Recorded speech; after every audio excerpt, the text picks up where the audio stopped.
2-1. Tonight, what does it matter? We're going to leave it at that. Next on Live Free and Ham. Hello, welcome to Live Free and Ham podcast. This is our weekly show where we discuss radio topics in New Hampshire, New England, and beyond.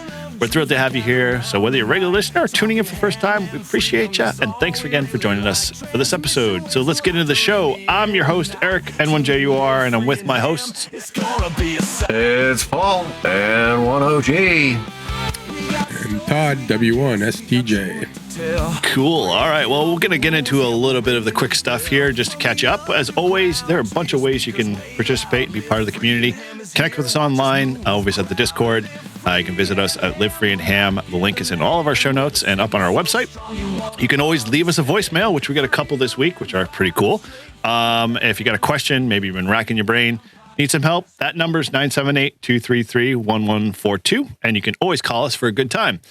And again, if you feel so inclined and you got some All-Star creds there, come join us on our All-Star Hub at 580-581.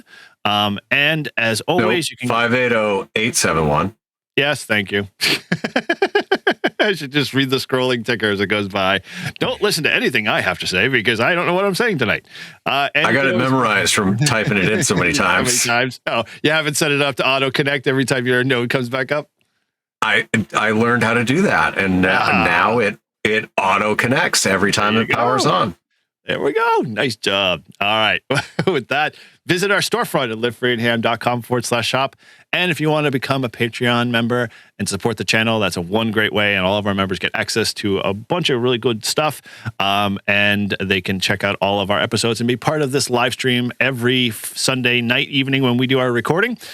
And with that, there's so much more. And as Bob always likes to say, you can join for as little as $3 a month. It's not a big expense. No, it is not. So with that, we have got something in the mailbag. So let's kick this thing off real quick. Ladies and gentlemen, can I please have your attention? I've just been handed an urgent and horrifying news story. Hey everybody, we got some news. Slow down, Boog. Let me handle this. We've got some news. I've got bad news and bad news. I have reviewed ship's personnel, Captain. Congratulations, you've got mail. All right, Todd, we've got 2 voicemails today. All right, let's hear from Izzo. All right, well, we'll play that one first, which we know it's going to be him. Hey, guys, just wanted to say hello from Southern Connecticut. It got cold the other day, and it got really icy, and then it started raining, and then the rain turned to ice, and now the sun is up. It's 45 degrees out, and I don't know. Just want to say hello. It's been crazy here, and I hope N2MAK is doing good with his 652, and I'm not sure if Grouch is moving his way towards Texas, and Eric, I don't know what you're doing, and Todd, I don't know what Todd's doing, and Little Tortoise, I don't know what Little Tortoise is doing. But Little Tortoise, I like that. I just want to call, say hello. We're still alive, and we're smoking some good cigars. 7-3. Thanks, Izzo. Hey, Little guys, Tortoise, just wanted awesome. to say hello. Yeah, I think, Izzo, you have a future in reading children's novels. That might be a good avenue for you to do when you're looking for spare money. Alrighty. With that one, we got another one. And this one was actually a correction from, I think it was last week's show based off of when it came in. It must have gotten jumbled up in all of our voicemails, but this is back late in February. So, hey guys, Carlos K9OL. Listening to the latest Live Free and Ham and the confusion about weight limits, the bottom line is the weight limit depends on the system and the system's reserve. The most common system in use in the United States is the UPT Sigma, and the Sigma with the most current reserve has a weight limit total of 550 pounds of payload. The system weighs 50 pounds. That leaves 500 pounds of payload available between the instructor and the student. So figure the average instructor is going to be in the 200-pound and change range. You can also assume the same on the student side.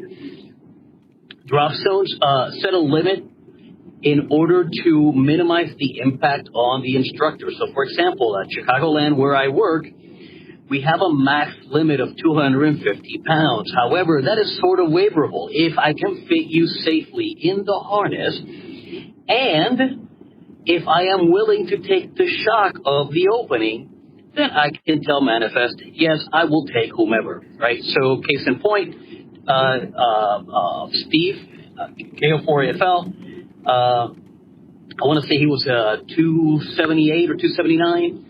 I was able to take him because the total system payload was under 550 pounds, and the reserve we were using was rated for 550 pounds, which allowed us to, go a little bit higher than normal. Understand that the impact of the opening is basically on the instructor. The instructor's in the shear point of the system, and you have the parachute pulling the instructor by the harness up, and you have the student pulling the instructor at the harness down, and that's where the impact of the opening happens to disperse. Hence why we try to limit things down to, in a 250 pound range, because above 250, I'll tell you from personal experience, it gets spicy for the instructor. Below 250, I don't even feel it. But above that, you can start going, yikes. I've had a couple of students that lied and somehow managed to get into the line and managed to bypass the weight check, because we do have a scale. And, there's this one big burly biker guy that got in, and I looked at him after we landed and went, "You ain't no 250, are you?" He goes, "No." I'm like, 285. I'm like, son, just, the opening got spicy. There you go. Nope, he just got cut off with the voice. Now, Carlos, I'm glad that Carlos clarified, because I was guessing. I know that different drop zones have different weight limits, but it's good to get the full context. Yep. Thank you. Well, I want to know, shouldn't you guys weigh the people before they get on the plane? Well, he sort of did that. Say that. Yeah, the guy said he was 250. He was 285. Number one, the guy's dumb as shit, because what happens if that thing didn't work? Yeah. Right? I don't know. If I'm doing a tandem, if I'm a instructor doing tandem jumps and I think a guy is pushing the 250 limit, that's the max, I'm saying get on the fucking scale, dude. Mm-hmm. Yeah, dude, I don't disagree. I'm sure once I do tandem with Paul, I'm going to have to hit the scale, but I'm going to be hitting the scale way before that, just because he's a pretty light guy. I'm going to be obviously a little heavier than him, so I want to make sure that we're kind of a weight ratio is good. Yeah, but I don't know. Although we do have a record here, Carlos is the first to actually slam up against the timeout timer. So he has got the record, folks. Challenge Izzo, don't get any on for ideas. Izzo. Izzo, do not get any ideas. Can you get timed out on a message? Oh man, I liked it, but I don't want Izzo to talk about any of his bathroom escapades or any of that stuff in between. All right, well, yeah. Dude, there you go. We got the 2 voicemails in there. So thank you guys both for leaving them. Appreciate them. Definitely one was useful and entertaining. The other one was Izzo. And so we'll leave it at that. But yeah, you can always leave us a voicemail, 978-233-1142. Love to hear from you. All right. So with that, let's go to our... Oh, no, go. Do you want the Winlink? Oh, see, dude, you just smack me around, take me and just haul me out in the back. Yes, I want the Winlink. I should have asked you at the beginning when we do. I always forget to. See what the time zone difference does to me? Time zone, 1 hour. It does. Messes me up, man. Dude, that 1 hour makes a big difference. All right. Listen, so this week's Winlink comes from W3PIG. Oh, cool. And he writes, "Hey, guys. Was just doing my Winlink Wednesday check-in and figured while I have this up and running, I'd give you guys a shout. Eric, wanted to thank you for helping push the idea of monitoring and engaging in more 2-meter Simplex. It's amazing how just about 100% of the time I see other ham antennas out on the road and I give a call on 146.52, I hear nothing but crickets back. Keep up the good work on the show, and 73W3PIG. Yep. Awesome. Yeah, I've talked to Andy or Angelo, I think his name is, on the HR20 All-Star node. Pretty cool guy. Nice. Yeah. Well, thanks for the Winlink. Nothing from Mike this week. He's been too busy knee deep in 5.2, I guess. Yeah, too busy on 5.2 to send Winlinks. Yeah. All right. Well, I'm going to, hopefully, as my days get a little bit spread out here, I got the Moby link. I'm going to be eventually getting out there and sending something via RF. So that's on my goal. You might get something from me maybe someday. We'll see. Hopefully soon.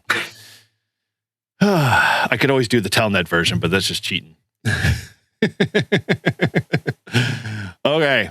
All right. Well, we apologize. I apologize for missing the Winlink because I'm just all over the map tonight. But with that, I think we're ready to converse over to our lovely, highest level voted segment of the Live Free and Ham here. It's everyone's favorite segment. And now, a little something extra with Todd, W1STJ. Still a general. All right. Well, this is the usual something extra with Todd, where he helps you get your extra or general or technician license class. And we study and quiz Todd on the extra class license question pool, hoping he gets his upgrade. So with that, head on over to hamstudy.org. It's an awesome resource to help you prepare for your test. And without further delay, my gosh, head over, hand it over to the VE Quizmaster. Take it away, Paul. Please take it. All of it. All right. Well, Todd, tonight's first question comes from sub-element number 6. And the question is, what characteristics of a pin diode makes it useful as an RF switch? Is it A, reverse bias controls its forward voltage drop? B, ability to dissipate large amounts of power?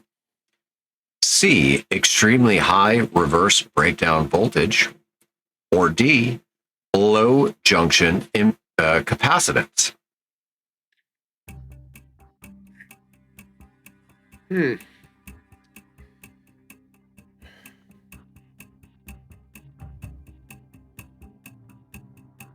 I'm gonna go with B. Yeah, A was going to be my first call, but I think B is the right one.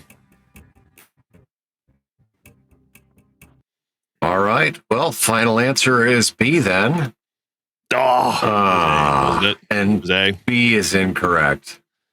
A is also incorrect. Wow.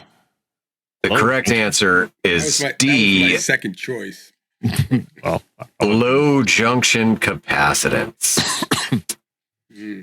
So, to give a little bit further explanation, the I in pin means intrinsic. According to Wikipedia, a pin diode is a diode with a wide, undoped intrinsic semiconductor region between a p-type semiconductor and an n-type semiconductor region. The p-type and the n-type regions are typically heavily doped because they are used for ohmic contacts. The wide intrinsic region is in contrast to an ordinary PN diode. The wide intrinsic region makes the PIN diode an inferior rectifier, but it makes the PIN diode suitable for attenuators, fast switches, photodetectors, and high voltage power electronics applications because it has a low junction capacitance. Remember, in a capacitor, the greater the distance between the plates or other conducting surfaces, the lower the capacitance.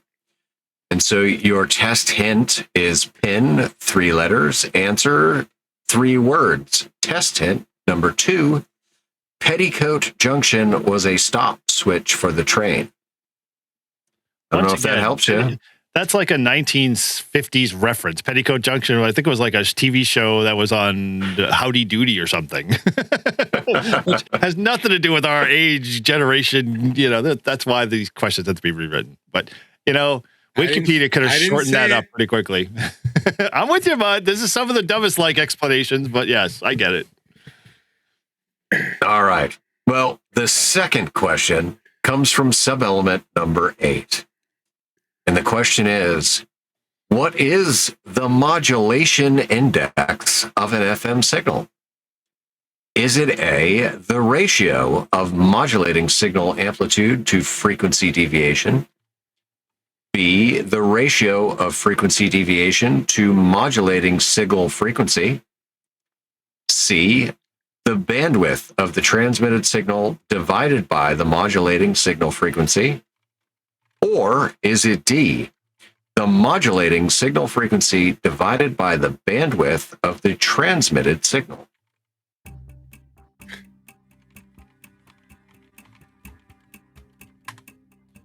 You may have had this one a couple times. I know. FM signal. Oh, Mike's probably going to jump in with this one. I'm going to say B.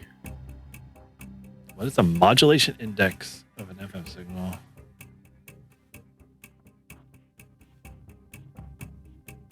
Is it amplitude to frequency? I think it's A. Either A or B. Well, Todd, you said B, final answer. And B is correct. So, for those that haven't seen this question before, FM or frequency modulation is the encoding of information in a carrier by varying the instantaneous frequency of the carrier wave. But the question is, by how much does the instantaneous frequency vary? The modulation index indicates by how much the modulated frequency varies around the unmodulated carrier frequency. Another way to think of it is how much will the frequency vary when you compare full silence to transmitting a loud tone? Or the way that the test prefers to describe it, the ratio of frequency deviation to the modulating signal frequency. For the sake of remembering, just remember that this is a comparison between frequencies, not a comparison of frequency to amplitude. So then you've got some formulas there, and always remember, it is not necessary to remember the math. Just remember that it is peak frequency deviation divided by highest modulating signal frequency. So your memory aid, FM, frequency modulation, the correct answer choice refers to frequency twice.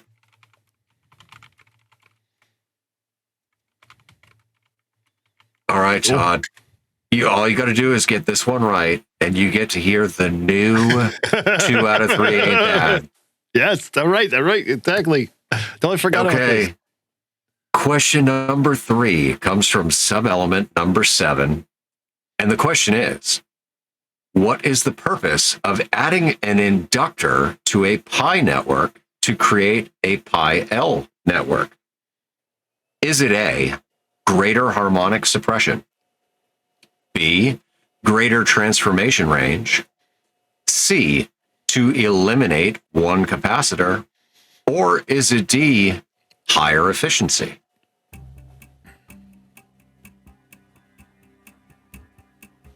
They wouldn't create a pi L network just to eliminate one capacitor. That'd be stupid. Why would they create this whole brand new circuit and say, hey, we're just dropping something? Oh, man. I don't know. What are you going to go with, Todd?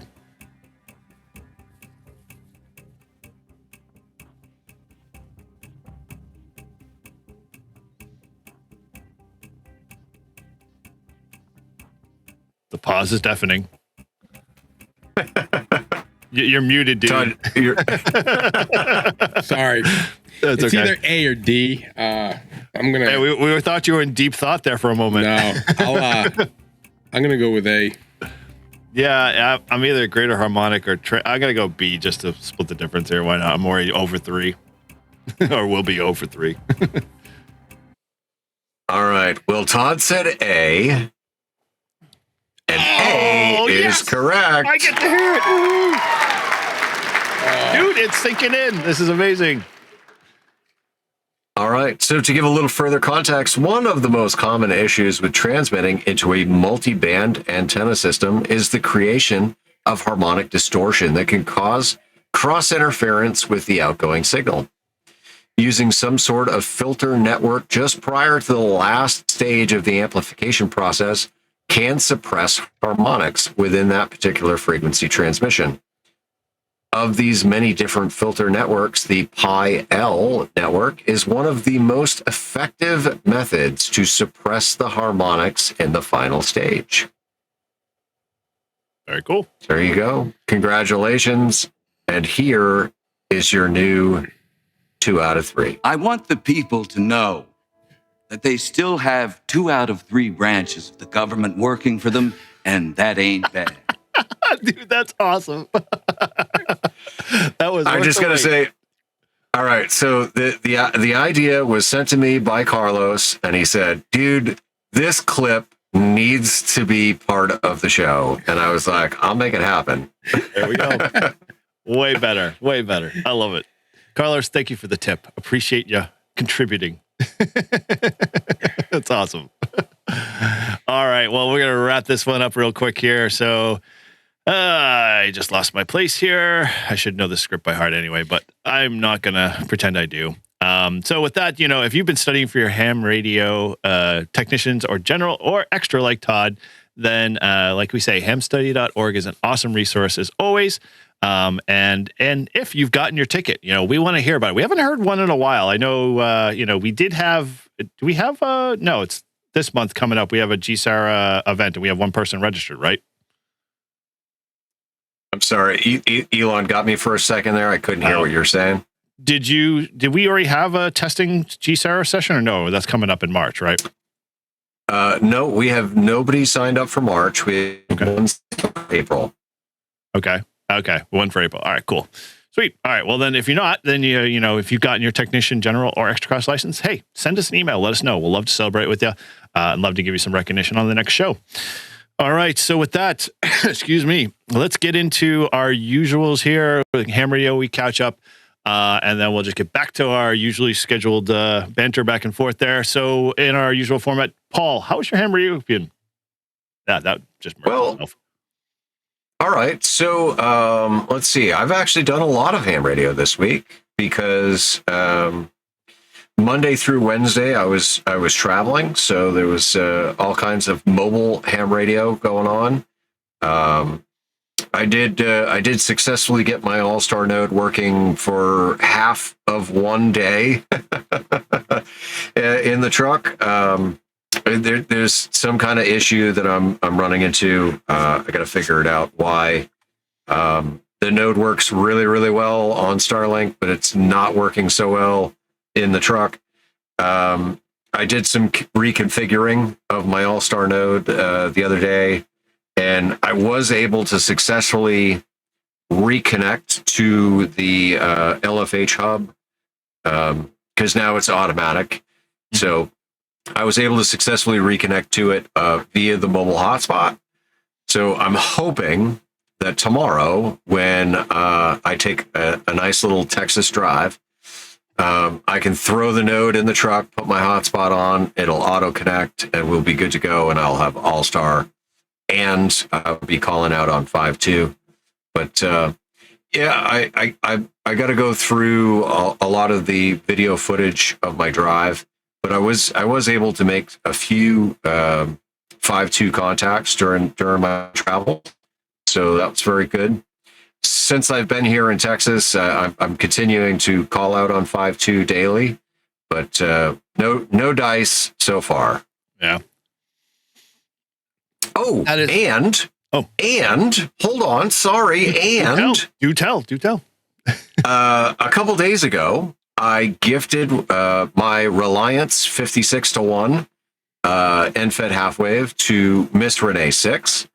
Got that put up on her tower. So now, instead of being stuck on 20 meters, she now has access to 40, 60, 15, 12, and 10.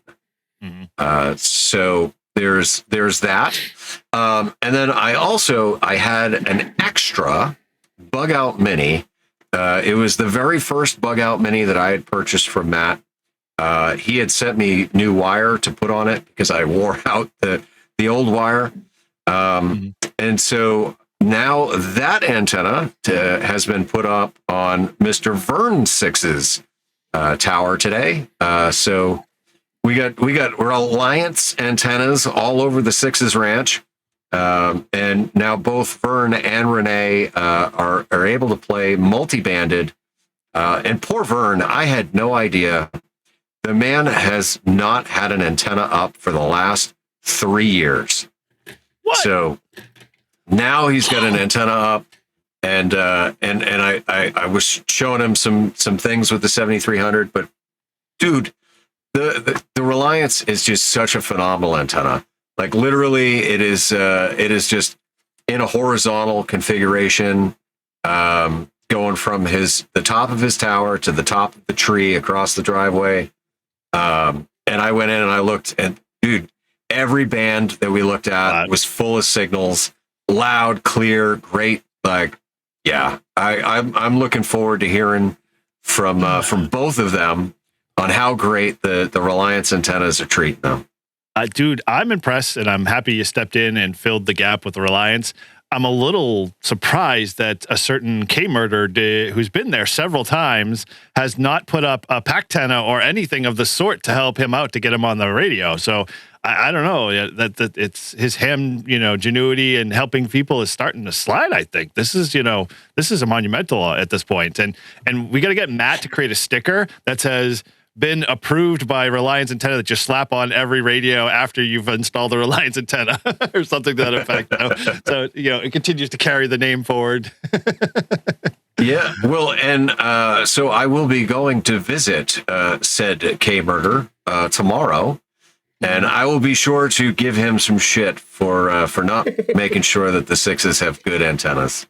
And if you can convince him, you might as well just throw up a Reliance in his neighborhood, because I know he needs a west to, northwest direction or something to that effect. So bring a spare Reliance if you got one, and we'll ship you a bunch more coming your way so you have backups.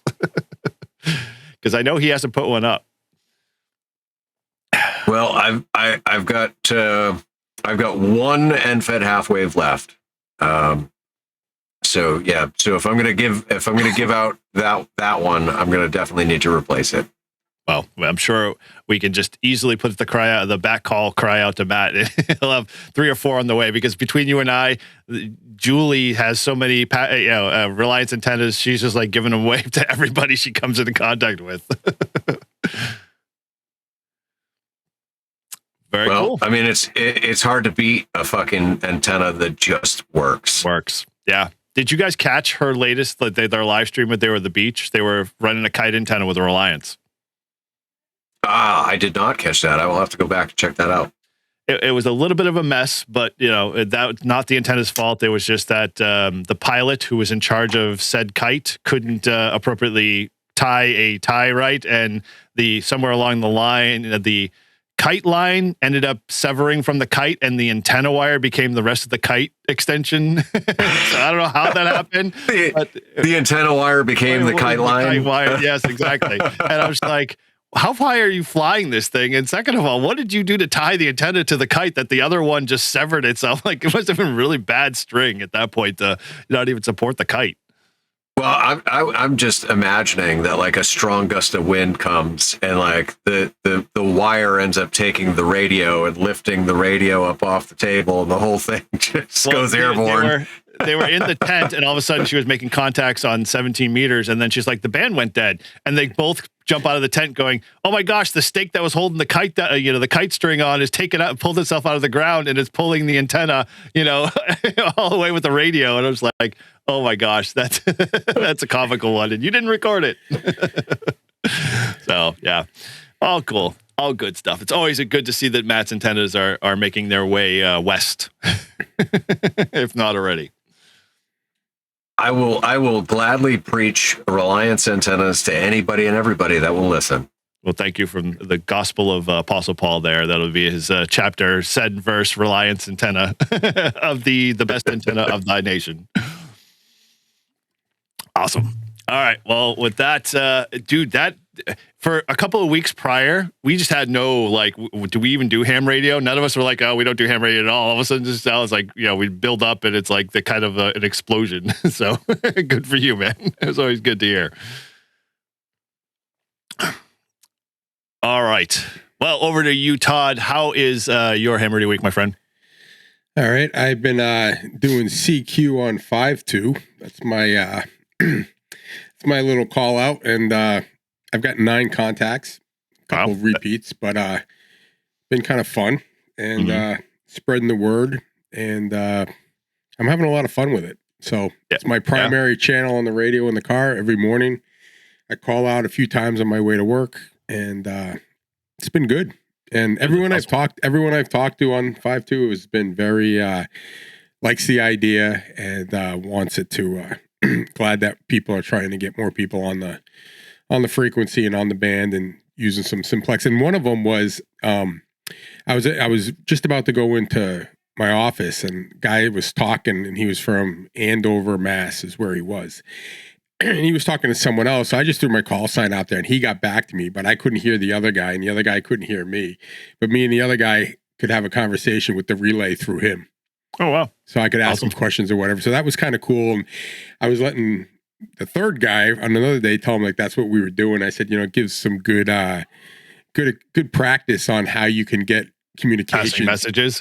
Yeah. Even if you can't, like, he was the relay, he was able to, because you'll sometimes hear that, like, you'll hear that on HF where guys are like running, and there's like a net in the morning that they try to get people to make contacts like around the world. So like he's got a huge station, and I forget what the guy's name is, but he'll do contacts and like get you talking to like Australia if you haven't gotten Australia or whatever. And if they can't hear him, he'll be the relay. So it's kind of cool.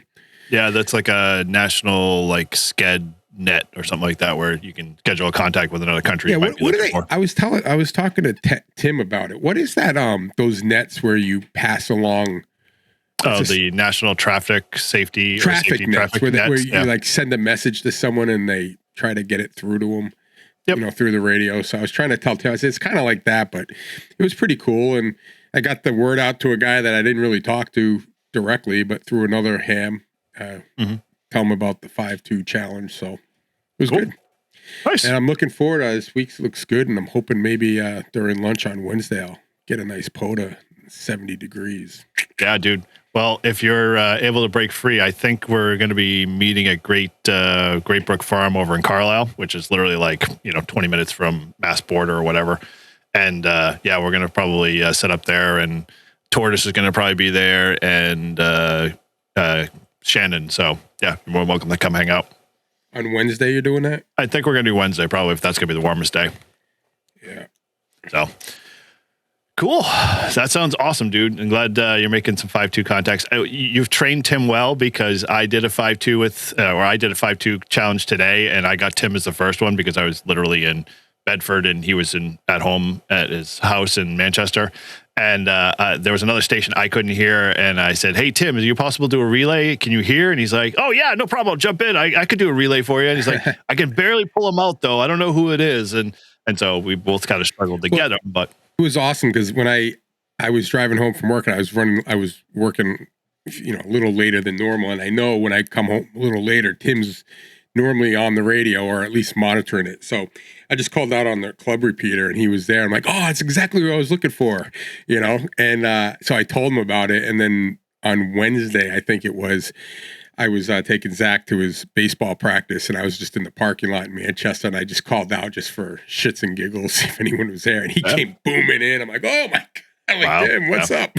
He's loud. So yeah, so it was cool. And it's the nice thing about it is like, it really, it makes you start, like if you're not a general, but you want to know sometimes how hard it is to like sometimes pull a station out of, at HF, you can kind of do it on 5.2 if you get like a weak signal and, mess around with the squelch or, just trying to, like I noticed, like if I was talking to one guy, I said, "Hey, give me a second. I'm going to be on top of a hill in about 2 seconds. I'll pull over." And as sure as I got to the top of the hill, it all came in. And the guy that I was talking to, who's now dog sitting, won't be around for the next week or two, he said, but he was in Wyndham, and when I was in Nashua, I could hear him, but it was a little, we had a little noise. But then when I was driving home one night and I was in like Merrimack going into Amherst, it was clearer than it was in Nashua. And he said that there's some kind of direct line that he's had that experience before, where he's getting people in Merrimack and Amherst much better than he would get people in like Nashua. So nice.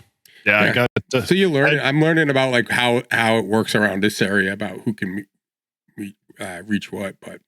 Yeah, where the good spots are. Obligation. And I haven't gotten Dale yet, because normally on 5.2 I always get Dale. Like, that's what I'm expecting. Dale? Like literally, like every time I call it, I get Dale. Like it's cricket. Like he must be on vacation or something. He must I'm be. like, because I've talked to him like on 5.2 before this started, like a ton of times. So, well, there you go. You got some props there from Mike there, Todd. Say the Super DX button. Yeah, that's that is like I said, that thing is cool, because if you do have some noise or whatever, you hit that button and it just all goes away. Yeah, it's awesome. It's like the it's just, you just hit it and whoop, no more static. I use it a lot when if I'm on the Fort Mountain repeater. Because just to drown out the Baofangs. Yeah, I call it the Baofang killer. Or I should call it the Baofang clarifier. Yeah, that's probably better. That way at least you say you can hear them. Yeah, I go, hold on a second. Let me hit my Baofang clarifier button. Yeah, I have to say, now that I bought the Mini and I've got them, like I can't give shit to Ralph any longer about, his Quan Zhangs or Baofangs or anything longer. Because he turns it back around and says, well, I know you have one in your stable, so, you have no place to talk. I don't use it, though. I like to look at it. I've used it once. I'm going to probably use it a couple of times this week to try, get out and walk for lunch or something like that and see if I can make a 5.2 contact on it. It's, they're cute radios. I'll give you that. That's like the first time you ever hear me say a ham radio is cute, Oh, you put a different antenna on it, huh? No, so when I bought these, I bought them off of Amazon. There were two of them, plus the Nagoya whips and earpieces and a whole bunch of other stuff. Does that work better than the stock, you think? Oh, yeah, I'm sure. 100%. I mean, like anything this long, it's got to be like better. Yeah. Dude, those Nagoya antennas are worth their weight in gold. Are they? So I should get rid of this? Probably. Yeah, the stubby one. The stubby ones. Yeah. You're more than welcome to have the one I have, the spare one I have, because I am never going to put them on both of them. Yeah, well, I don't have one. I just have this. But you know what this would be, what I would love to use this for, is when I was going to NASCAR races and I had the scanners, this would be ideal. Oh, yeah. Like listening to the radio guys, because it's Bluetooth, and you just put the knobby antenna, because, you're right there, and you can just stick it in your pocket and hear it instead of having the big, the scanner antenna. Yes, Mike. Exactly. That's what she said. Yeah, no, dude, I think I had Ralph send me his chirp file, and so I loaded it. And of course, like Ralph's nomenclature of how he names repeaters is kind of so foreign to me. I don't understand how he does it. Like it's like some weird like 2-letter and then like 3-letter to describe. And you've got like a pretty good text field there that you could actually spell out GSARA, or you could spell out like the repeater name that it as on the directory. And so I had to go through and change all that. But he put in all the GMRS frequencies in there, and I was like, oh yeah, dude, I totally forgot this little radio can do that. So. You can do GMRS on this? Yeah. Illegally? 100%. Yeah. Oh, yeah. That's what the perk is. Yeah. Well, illegally, yeah. But if you have the GMRS license, which I don't. I refuse to get that license. Who gives a shit? I refuse to pay that license, because it's just another government grab. I don't disagree. Like $72 just to be able to use a shitty band frequency? Oh, is it? Yes. I think they reduced it down to 35, but the point is that it's a government fee that isn't fucking needed. Thank you. $35 for 10 years is what it is. Yep. Yeah. Well, come after me. Okay. No problem. Yes, cash. I won't argue with you on that one, Todd, because. It's just ridiculous. Like, nobody knows what radio you're using. It doesn't fucking matter. No, it's true. to be ultimately, yeah, I mean, you're not like, for me, I would just use it like in a pinch with a family member and, and just general, like, talk between vehicles if I needed it. And again, who's going to be monitoring those frequencies for me and caring that I put out my GMRS license number? Yeah, I mean, I get it. I'm with you on it. It's like CB. Like, I'm going to change my handle every week if I could. So, cool. Very Eric, good. Yes. How was your ham radio week? Well, I, just like you guys, have been on this 5-2 challenge kick. I decided to add it a little flavor. If you have been paying attention to my channel, I've been doing for 10 minutes every day. So I needed something like an exercise routine in my life. So this was kind of it. And so I now, anytime during the day, carve out 10 minutes, just record myself calling on 5-2. And, so far I've been batting 1,000, have had contacts every day, this pretty much up till day 6 now, 7's tomorrow. And so looking forward to, the time when the rivers dry up and nobody wants to talk to me any longer. And I'm having to call CQ a little bit harder and, really make it worth. But conversation's been phenomenal. I mean, there have been a lot of people coming out of the woodwork, just been like super excited about like, oh, wow, this is really cool. And they've been throwing feedback. I'm Chris, K89 YSW. Man, I feel bad for him. He just struggles to, like, I'm sure it's the same way like your deal with Paul. Like, there's nobody listening on 5-2 for some reason. And I was like, he's like, does it, like, he emailed me and he's like, dude, does it really have to be on 5-2 only? I'm like, no, dude, do any Simplex band. Just, get out there. If 900 is in your area, then do 900. If it's like 440 is better, then do 440. So hopefully he'll take the advice and go out there and make a couple of 440 contacts. That'd be kind of cool to, just mix up the bands. Now, you said you were doing this in lieu of a workout routine. So are you like hammering out push-ups while you're calling CQ? Yes. As I raise my hand for the microphone, I'm doing the arm curls. That's about the extent of it, my friend. I might instead of a 12-ounce curl, it's like a 4-ounce. Man, my mic's not even that heavy. I'm sure it's probably less than that. It's probably, my beers are probably heavier than the microphone. I will throw in. I'm actually, since the weather's going to be this week, I'm looking 50 and $5. There we go, Mike. That's another t-shirt idea, which I don't need half. We've got too many t-shirt ideas. I can't get to them.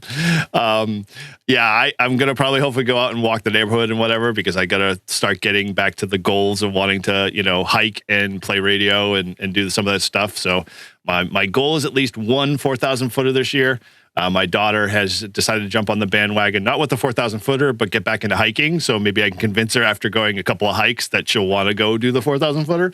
So I'll have a partner. So we'll start with Tecumseh. I start even smaller, man. I'm like my backyard kind of thing, like the hills in my backyard, not not anything that has anything more than like a 20-yard elevation or difference. Yeah, he's gonna walk up his front stoop, the 2 steps, dude.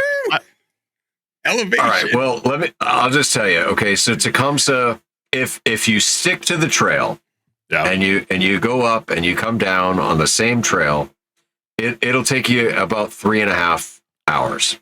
Okay. And that's at a slow pace. Yep. Yeah. That's, stop in, take your time, enjoy the views.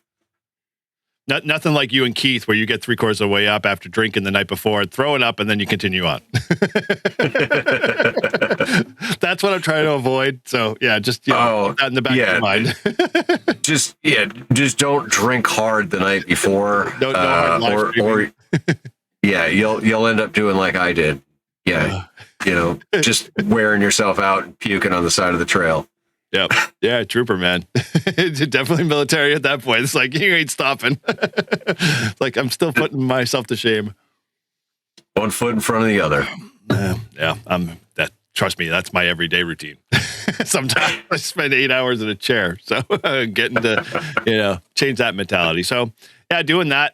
Like I said, the other thing I'm trying now is like, my wife didn't know this. And, if she hears this or listens to this podcast, we went to Costco. I've been trying to make these little minis a everyday carry. So I had this on my belt in Costco walking around, so didn't get any weird looks. I mean, I didn't have this antenna, but I had the small little stubby antenna because it probably would have been dead giveaway. But yeah, I'm starting to bring radio with me wherever I go and trying that routine out, and we'll see. It was expand a little bit here and there, and get rid of the stigmatism of the weirdness of radios. So,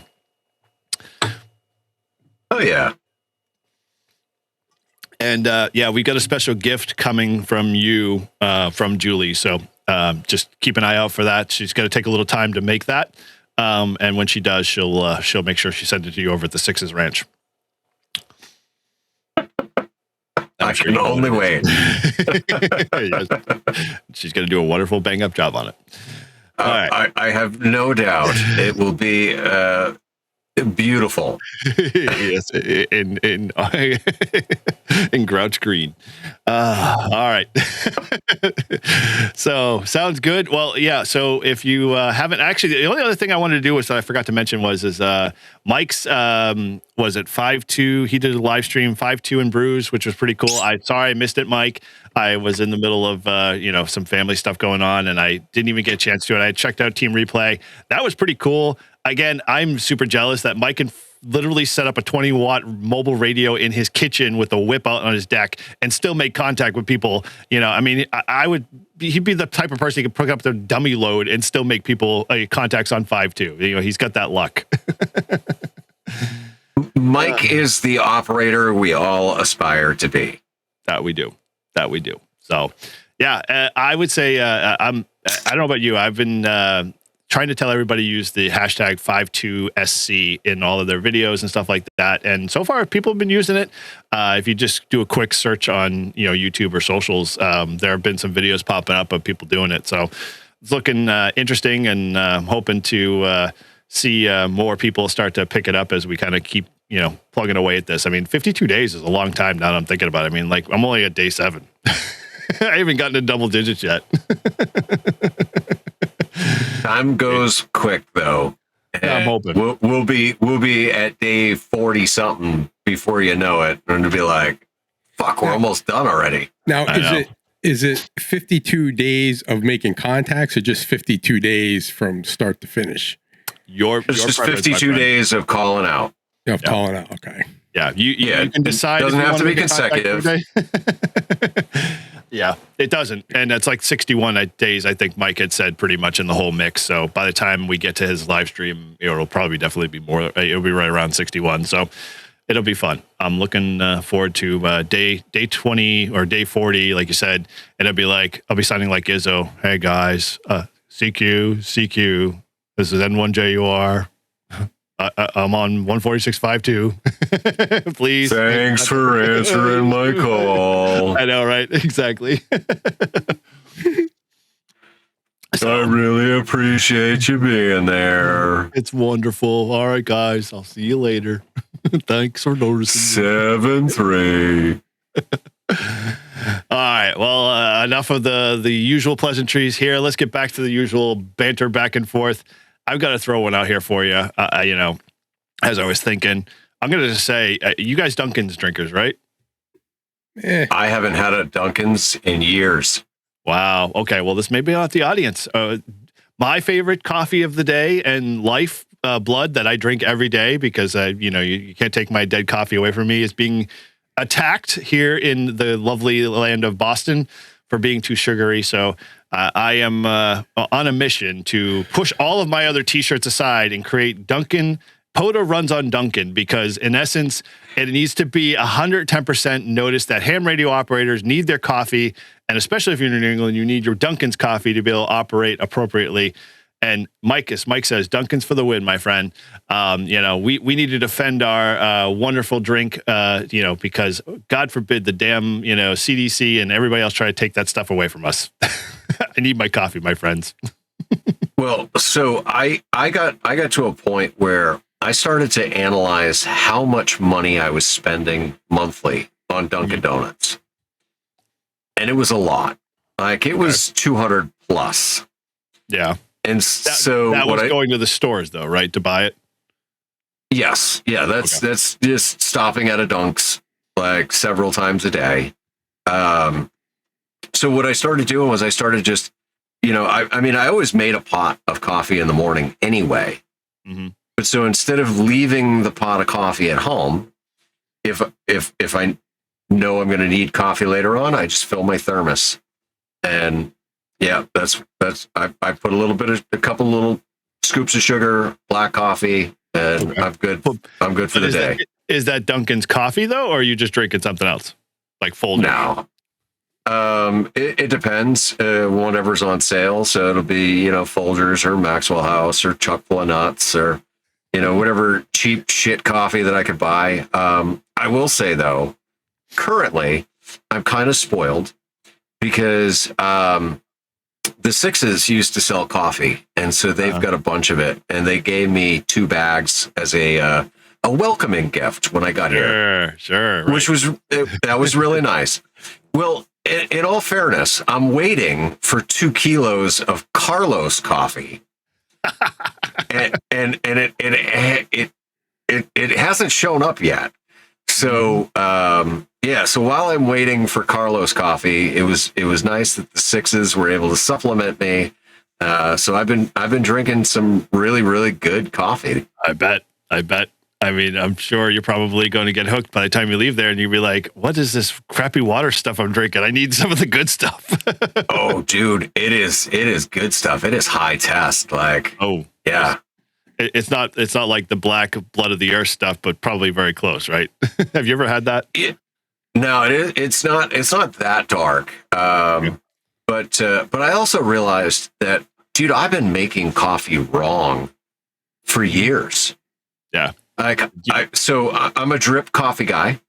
Okay. Right? Yeah. Because it's easy. Like I put my coffee in the filter, I put the water in the pot, I turn it on. And then I got 12 cups of coffee, or 64 ounces, I believe. But yeah, like I was using a single scoop of coffee grounds, and the scoop is probably about maybe 2 teaspoons, two tablespoons. Mm-hmm. And for 64 ounces of coffee, that's not a lot. You're supposed to use 12 tablespoons. Mm-hmm. And I was like, oh my God, that is so much fucking coffee. Wow. But it tastes a lot better. So yeah, Sure. I mean, I've been drinking watered down coffee for years. That's where you're getting blood from a stone. My gosh, that's exactly what you were doing. You were barely giving any coffee to yourself at all. It was like, oh, it's just colored brown water. Awesome.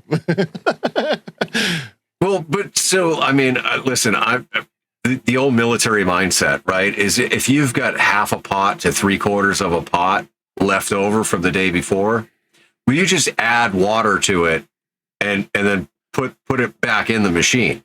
Oh, right. Yep. So by like day 5 or day 6, I mean, your coffee is mud. It is great. But yeah, now I don't have to do that. I just put the appropriate amount of coffee grinds in the first time.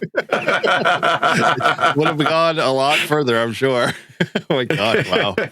Yeah, that is, even I'd have to say, I mean, I'm a K-Cup guy because it's just the convenience stuff, but it is not as potent as, it should be. And I'm sure, the measurement, at least in the K-Cup, is not to accuracy by any means, because I'm sure it's the shrinkage factor with all of those K-Cups.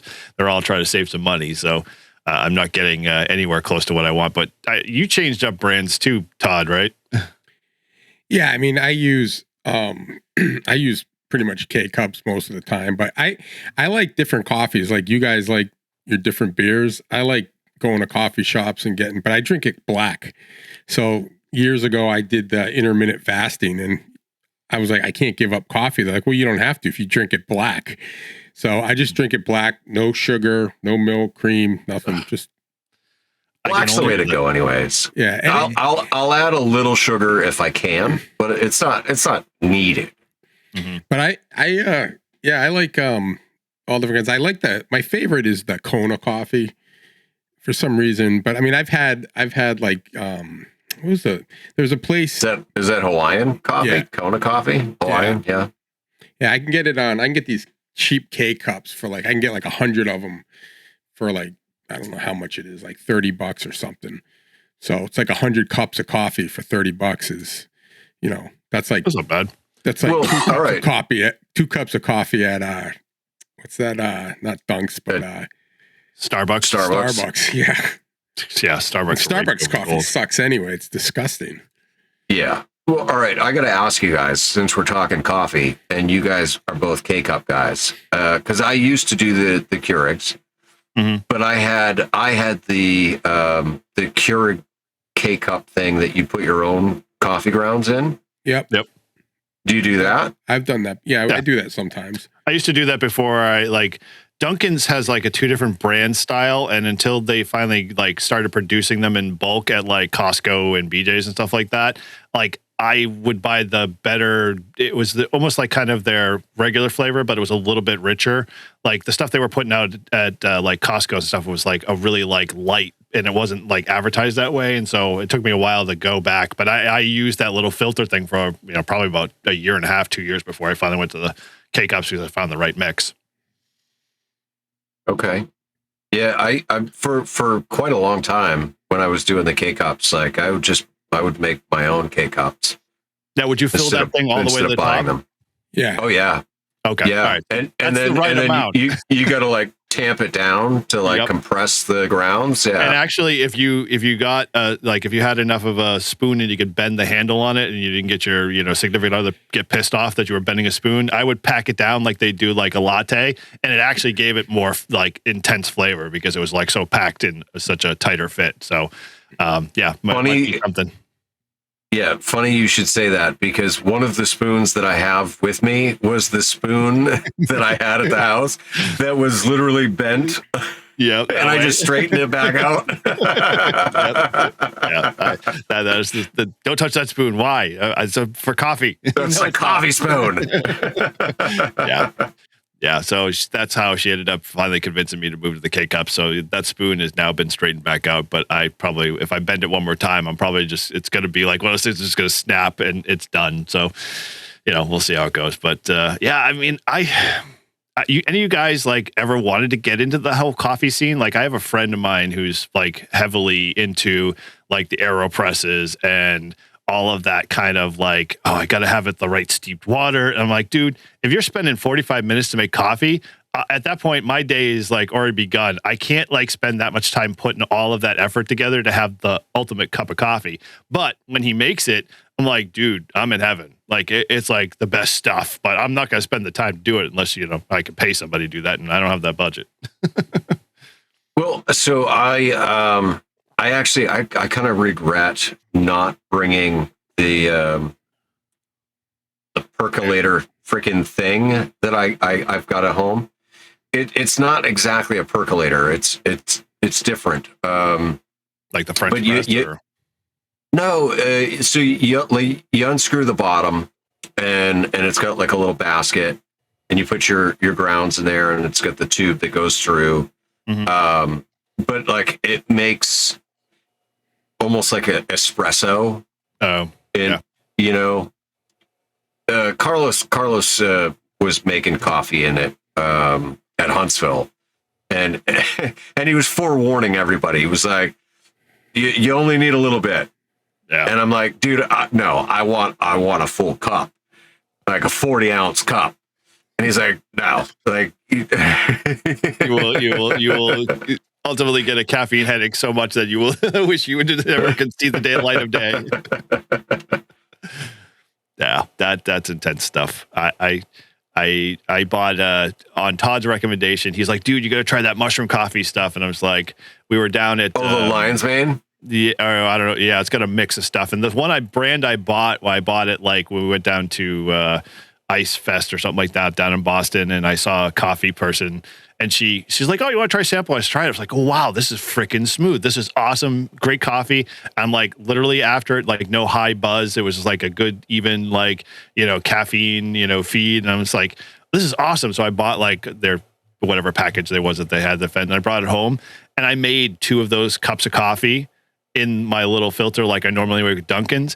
And I can't tell you, I ended up, by the end of the day, I had to be in total utter darkness because the caffeine had penetrated my overall body that had dried me up so much that no matter how much water I drank, I couldn't get enough water in my system because there was so much caffeine in this like 2 cups that I had. And of course, you look at the package, they say, basically that same thing that Carlos recommended. Do not, exceed X number of ounces of water. And I'm like, oh shit. So now it just sits up in the cabinet because it's like the death coffee for me. If I ever go back to it, my body's going to like go into shock.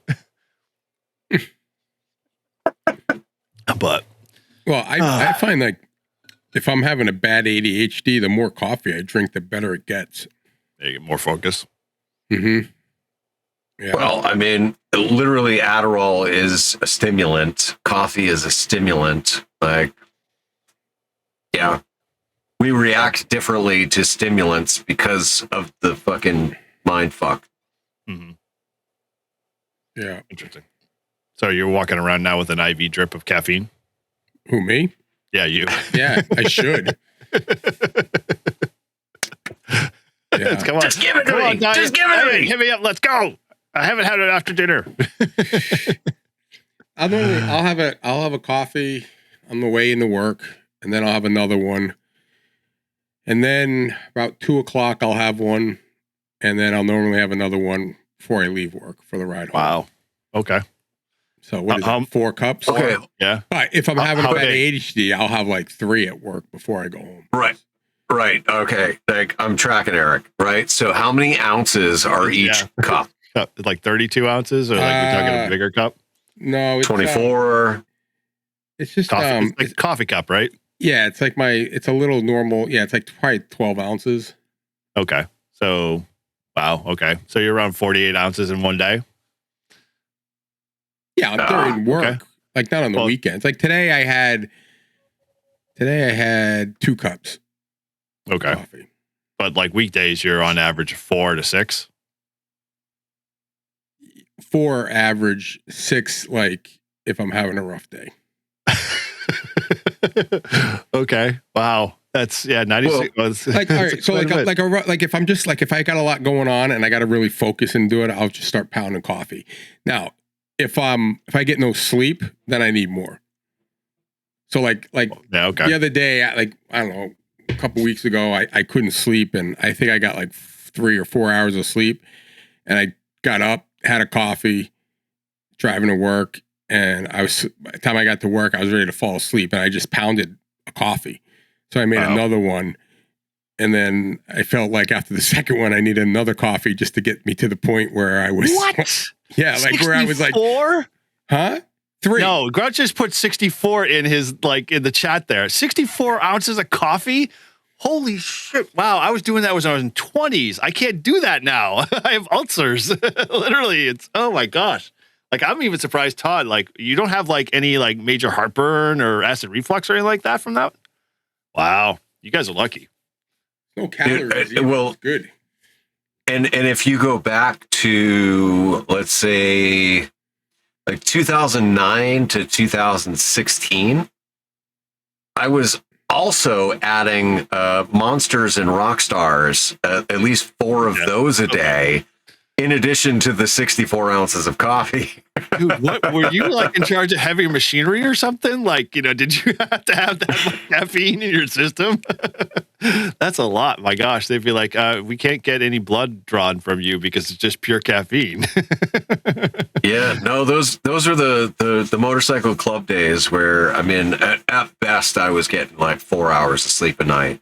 Well, okay, so that's probably right. Mike is confirming. He's saying QRP coffee. So I can understand 60. So it's like 38 ounces, 40 ounces of water, and maybe 16 ounces of actual pure caffeine. Yeah. Which is why I was supplementing with the freaking energy drinks. Yeah, that. So I'll have. That's the other thing. If I don't have that coffee, that's just the coffee of the caffeine intake.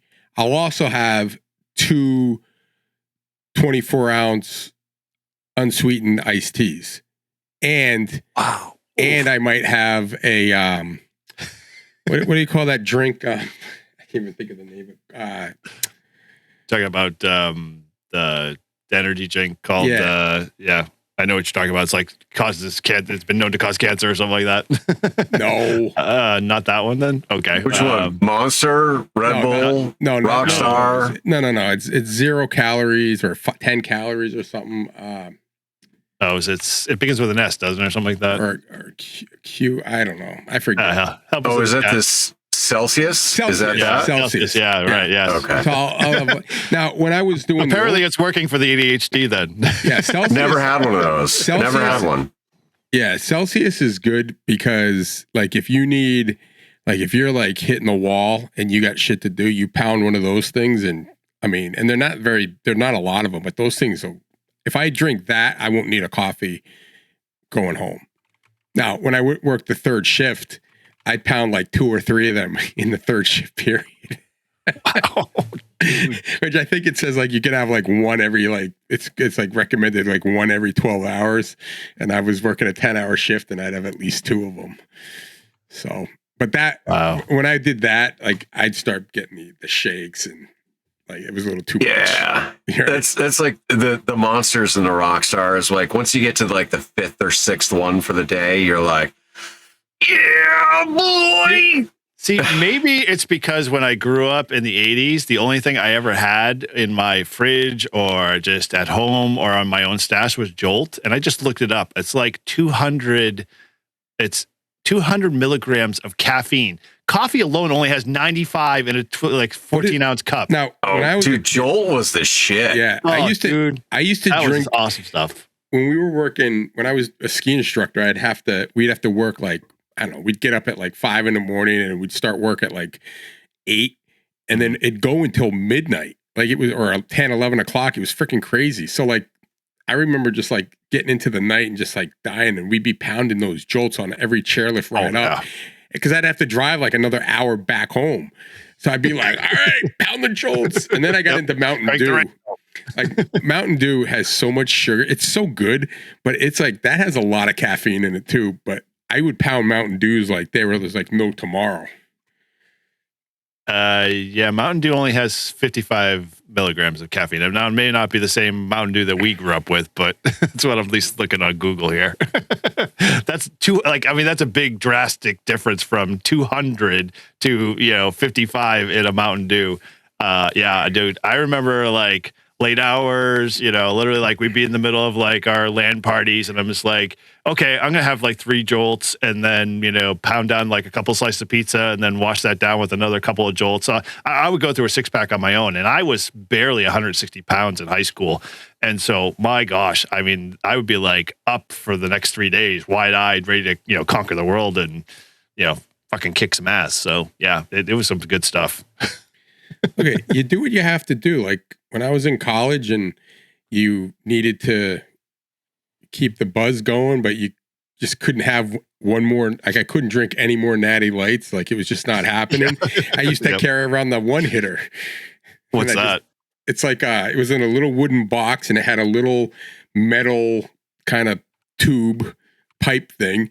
And you put some weed in the other side and you jam it in there and you light it up and you get a little, that'd keep you going for another. That would keep you going for a while, But yeah, you have to do what you got to do to stay awake. I don't know. One hitter, chill them. Yeah. Now the other thing I've noticed, and when I was working third shift, your body will just skip a day of sleep if you can fight through it. If you're young enough too. If you go and you stay up, right, and you let's say you wake up at like 9 o'clock, right? Or you wake up at like 6 a.m. and then you work all day and then you work the next day until 6 a.m. So now you've been up for 24 hours and you're exhausted. But then like by 9 o'clock, it's like your body's like, you're not tired anymore. And it's like you started a new day, but you haven't slept. Oh yeah. You just, at that point, you don't know what it kills you between like the 6 and 9. You're just like, oh my God, I got to sleep. And then, like I said, coffee, get the birch. Celsius and a coffee, maybe an iced tea on the side, and boom. Yep. Yeah, I don't think you start getting delirious until about 36 hours straight of being awake. Mm-hmm. Then you lose it. Yeah, because I've done the 24-hour thing. So, I've definitely done 48 to 36. I've fallen asleep driving home. Oh my gosh, I've only had that happen to me once, but that was like we were actually coming home from we had to be home like in 24 hours because my daughter had to go to work the next day, and we were coming home from North Carolina and we were driving. So I had the last leg because I had slept through part of it, but then somehow I got car sick because they were in stop and go traffic. And I literally was like holding back, throwing up, and still trying to like not nod off while I'm trying to drive down the back roads of Merrimack to get home. And I'm like, I literally busted in the door to like, almost like, let it all loose on the kitchen floor. But thank God I made it to the, the half path at that point. So I was like, oh man, I'll never do that again. But yeah. Dude, the shit we put ourselves through, like I almost like, it's funny because we were talking about coffee a little bit earlier and I was like, the one thing I remember when I was working in the financial sector, the building I was in, that the base of the building was a Starbucks. And I never really liked Starbucks, but that was the only place you could go get coffee. Otherwise, you had to get it in your car and drive half a mile. And it was like not worth it. So I got used to drinking Starbucks and I ended up developing like almost a hole in, my stomach because the coffee at Starbucks like is so acidic. Oh my gosh, it like ate through me, but it was like at that point I stopped and I still like Dunkin' Donuts. Even if I drink too much caffeine, whether it's just like soda or whatever, man, once I hit 51, it's like if I lay the wrong way, fuck it, I'm going to have heartburn. Like it's a guarantee.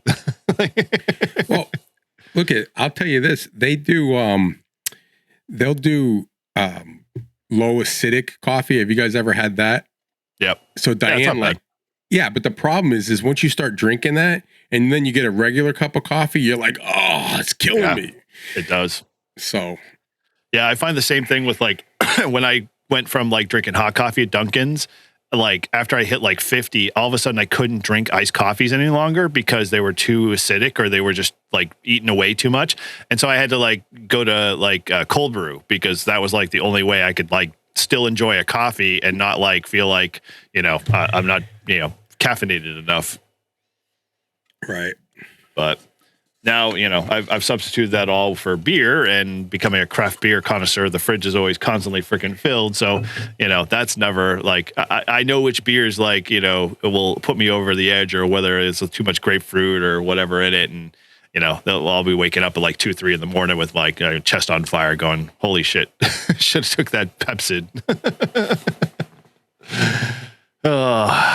No, yes, yeah. Mike.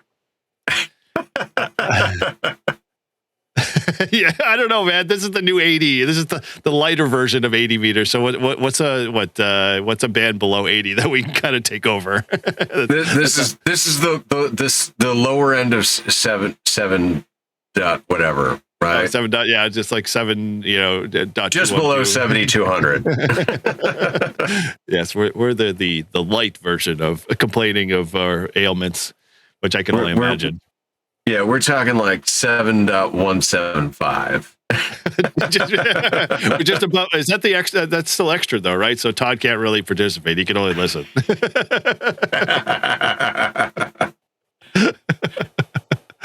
Oh man, so yeah, funny. I was thinking while we were going through all this stuff on a sidebar, you had mentioned like I was watching HR2O up top a little while before I shut it off because I couldn't figure out what they were talking about. Prep and Paul does a recording, right? Right around when we do it. No, his is always live. Well, right, but it's right during when we're doing our recording, right? Give or take. Fucking Elon. Oh, you're there now. You're good. Got us now?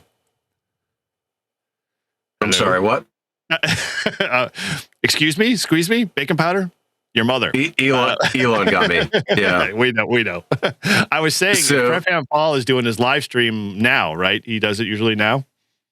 Yeah, I think he starts at 9:00. Oh, well, we should just like we haven't done enough live streams for our channel here. We should just piggyback on his and just do it like every once in a while, once a month. We just do it with him, and then that way, he's getting views. We're hanging out, and we got content. I was just thinking that, dude. I got the link. We can get on over.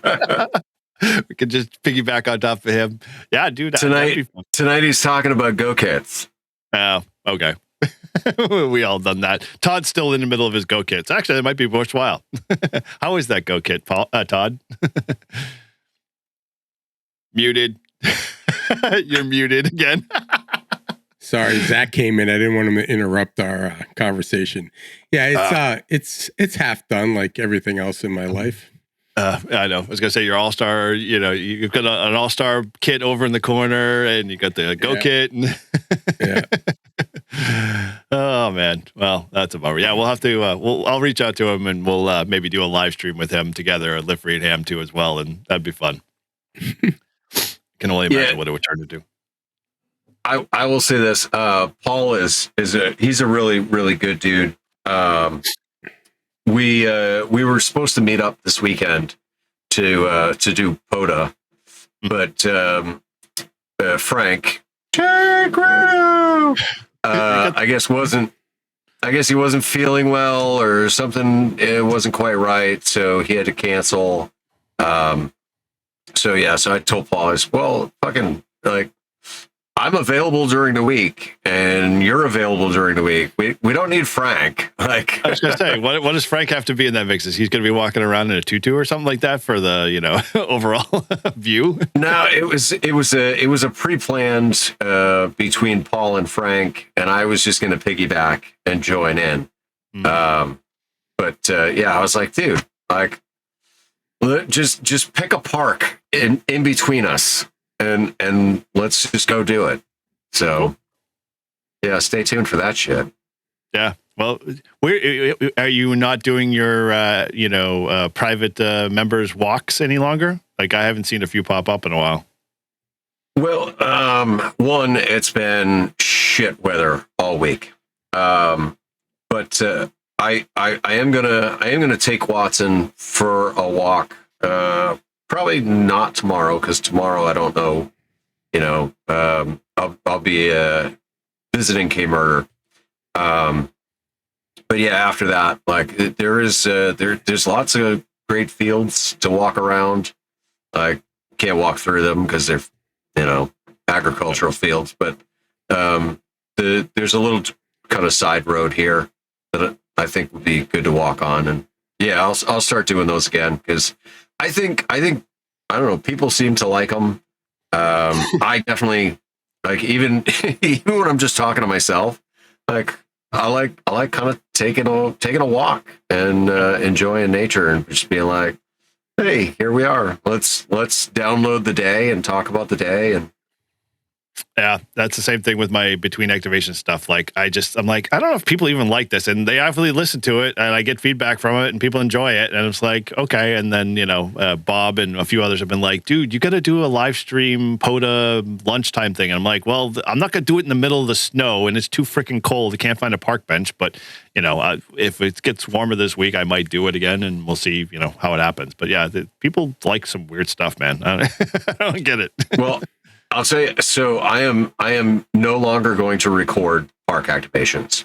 Yeah, I'm gonna set up my phone as long as there's service, and I'll live stream from my phone, and that's what you get. I'm done editing Parks on the Air videos. I hate watching them. I hate editing them. I'm done with it. So I'm going to live stream it when I can, and hopefully people want that. And if they don't want that, well, fuck them. You heard it here first, folks. Yeah, no, dude, it's been done over. We all know. I mean, how many more POTA activations? I don't mind it because I sort of enjoy certain people watching. Like I'll watch Rabbit Ham do some of his park activations. Good stuff. I mean, they're short and sweet. They're not 4 hours of waiting for him to make a contact kind of thing. And, he did a video on Matt's inflate antenna, which he loves the thing. I haven't decided to take mine out of the package quite yet. I don't know how good it's going to be, but I got to try it. I mean, Matt sent it to me, so I at least know, the opportunity to put that review together. But yeah, he set it up, and dude, he was like, dude, this is a freaking awesome antenna. I'm like, okay, sure. I'll believe you. All right. you want a little ham radio drama here, and if the person that I name has an issue with what I'm about to say, they could take it up with me directly because I don't give a fuck. I'll say it to his face. But if I ever see another fucking K3 JRZ POTA activation video, I'm gonna fucking shoot myself. Like, God, those videos are so fucking boring. It is so boring. Nobody gives a shit. Nobody wants to see it. Well, at least I don't. Like, I'm done with it. Let me just say, his channel is pretty explicit. He says exactly what his channel's all about. It's just him recording his POTA activations for people to confirm their logs. So and creating dumb drama for no fucking reason at all. That's true. That's a bonus. Like, oh, I'm going to go activate in the extra portion just to create drama. For fucking what? Like, if I'm going to activate a park in the extra portion, I'm going to do it because it's a contest weekend and the fucking general portion is packed full of people, and the only place that there's free space is in the extra. Yep. And I'm an extra. So, like, fuck you if you don't like it. But I don't know. Like, I don't see the need to create useless drama. Life is too short for that shit. And you've got a short fuse, so that's okay. When it comes to drama, we know the grouch. I can be a little grouchy, just a little. What, dude? We have all experienced. What drama is he putting up? Because he just you haven't seen his videos, then? No. Oh, okay. So go watch his videos and then come back and we'll have a conversation. Who is this now? I'm supposed to watch. Who? K3 JRZ. K3 JRZ. All right. Yeah. And listen, I mean, he looks like he's the monkey fucking the football. And like, just, I mean, who the fuck wants to watch that? I'm sorry. It's played out. It's old. It's boring. Come up with something new, show something interesting. Like, when I did the park activation with Keith, right? Like, I didn't put every fucking contact out there. I didn't even put half the contacts out there. I put the interesting kind of like abnormal ones. Yep. And not once was I creating any drama. It was just me dealing with whatever was coming on the other end of the radio. Sure. And like that, but even that video, like, dude, I just released that to the public the other day, and I was like, rightfully so. This is getting a 9 out of 10 rating out of my videos because nobody wants to fucking watch it. Sure. Like, enough with the POTA activations. Do something different. Or do like Carlos, right? Where, you know, Carlos will show walking the trails with the audio of the highlights kind of overlaid. Dude, that's something different. It's something interesting. Sure. Yeah, tell a story. That's what you do. Yeah, it's so funny. It's like I'm kind of with you on the sense that it's kind of been done. It doesn't need to be, you know, brought back up as, you know, whatever. But the dude, that's his channel, that's his shtick. And if I ever want like to fall into that trap, please pull me out because like it's not worth it. Because at that point, for me personally, my channel is very different. I like to be able to like have a positive attitude about it. I like to be able to make sure people are, you know, enjoying the content, but, you know, contributing back. And I don't see that a lot there, and that's fine. You know, that's what you want to do, and it's what you want to put out there. Go do it. But I'm not going to do it. If you put up a park activation video that is boring as shit, and it's just you sitting there fucking activating the park, I'm going to be like, Eric, figure it the fuck out, man. Thank you. Like, appreciate it. Enough. and then like, if I have to, I'll hit you over the head with a frying pan. Sweet. All right, there we go. There's content. Well, I mean, Todd, you know that. I mean, like when we activate, like most of my, like I try to like liven it up. I don't think it's, you know, POTA's awesome in and of its own, but like there's not enough content out there that people haven't already seen something. And so, I mean, what's your take on it? I mean, I would say, so when I got my general, and I did my first POTA activation in HF. And even I think when I was studying for my general, I watched probably 2 hours of NARS doing 13 colonies. Oh, okay. Just watching it live, or it was live, but it was recorded, and just trying to pick up stuff, right? Mm-hmm. So when you say there's no one that wants to watch it, there's no one there's probably no subscribers of yours that want to watch it, but I'm sure there's people out there that wouldn't mind watching a half an hour, 20 minutes of a POTA activation and to just kind of get a feel for how it's supposed to be done. Because if you've never done it, then it would be cool. But yeah. All right. I'll do one last Parks on the Air video, and it'll be, all right, this is what I do. This is why I say what I say. And when I say what I say. You've done it. But look at just to help the newbies, right? Yeah, because I'm all about that. I'm all about helping the newbies. But why is every video going to be the fucking same? No, it shouldn't be. And even Michael in Wisconsin, freaking love the guy. He's a super nice guy. You mean K9 VBR? Yes. His park activation videos, he always tries to throw something a little bit interesting in it. Tells a story. But when he gets into the doldrums of the contracts, it's fast forward. All right. Hey. Mm-hmm. Yep. You're 5'9". Yep. You're 5'9". Yep. You're 5'9". Okay. We get it. Thank you. Yep. Yeah. No, dude, you're right. Because how often when you watch, say, HRCC, when he does a POTA event, it's not, you very rarely ever see him at any length making context. A couple of them, but they're usually backing up whatever he's trying to tell in the story. And I learned that very early on. I think for me, it's even when I do a live stream thing, I'm trying to make it interesting because you're not here to hear who I'm making contacts with unless you're watching Julian Vaughn, and their stick alone is just good to watch because it's a husband and wife team, and you're just waiting for that one moment that Vaughn just loses his shit because he's tired of technology or something. And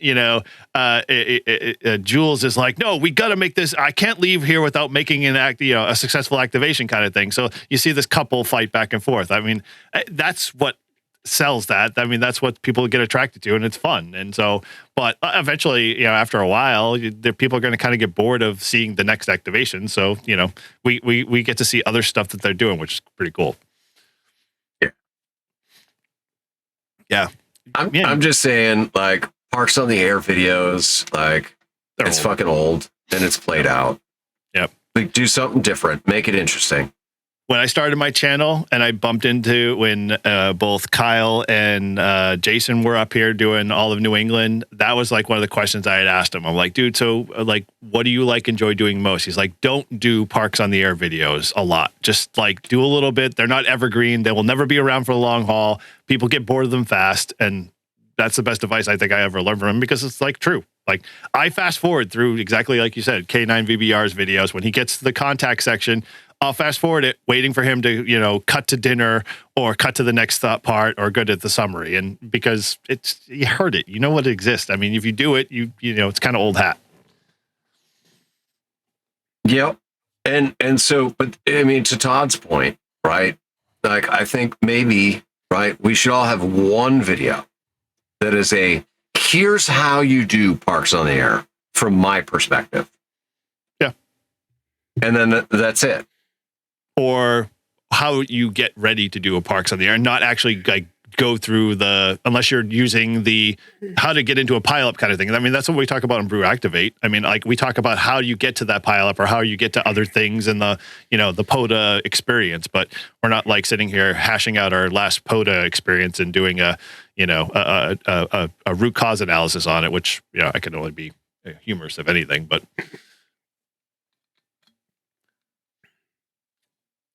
All right, now that we've thoroughly bored Todd. Todd, you want to talk about baseball or something? Yeah, I saw your comment. Which one was that? When it says, well, what, you just want to talk about, have Todd just go off about baseball? Dude, Sorry. because we could do a whole show where it's nothing but Todd talking baseball. We could do it. I could talk bonsai. I could talk airplanes. I could talk tractors now. I'm really excited for my tractor, dude. It's going to be fun. It's a diesel. Welcome to Todd's house.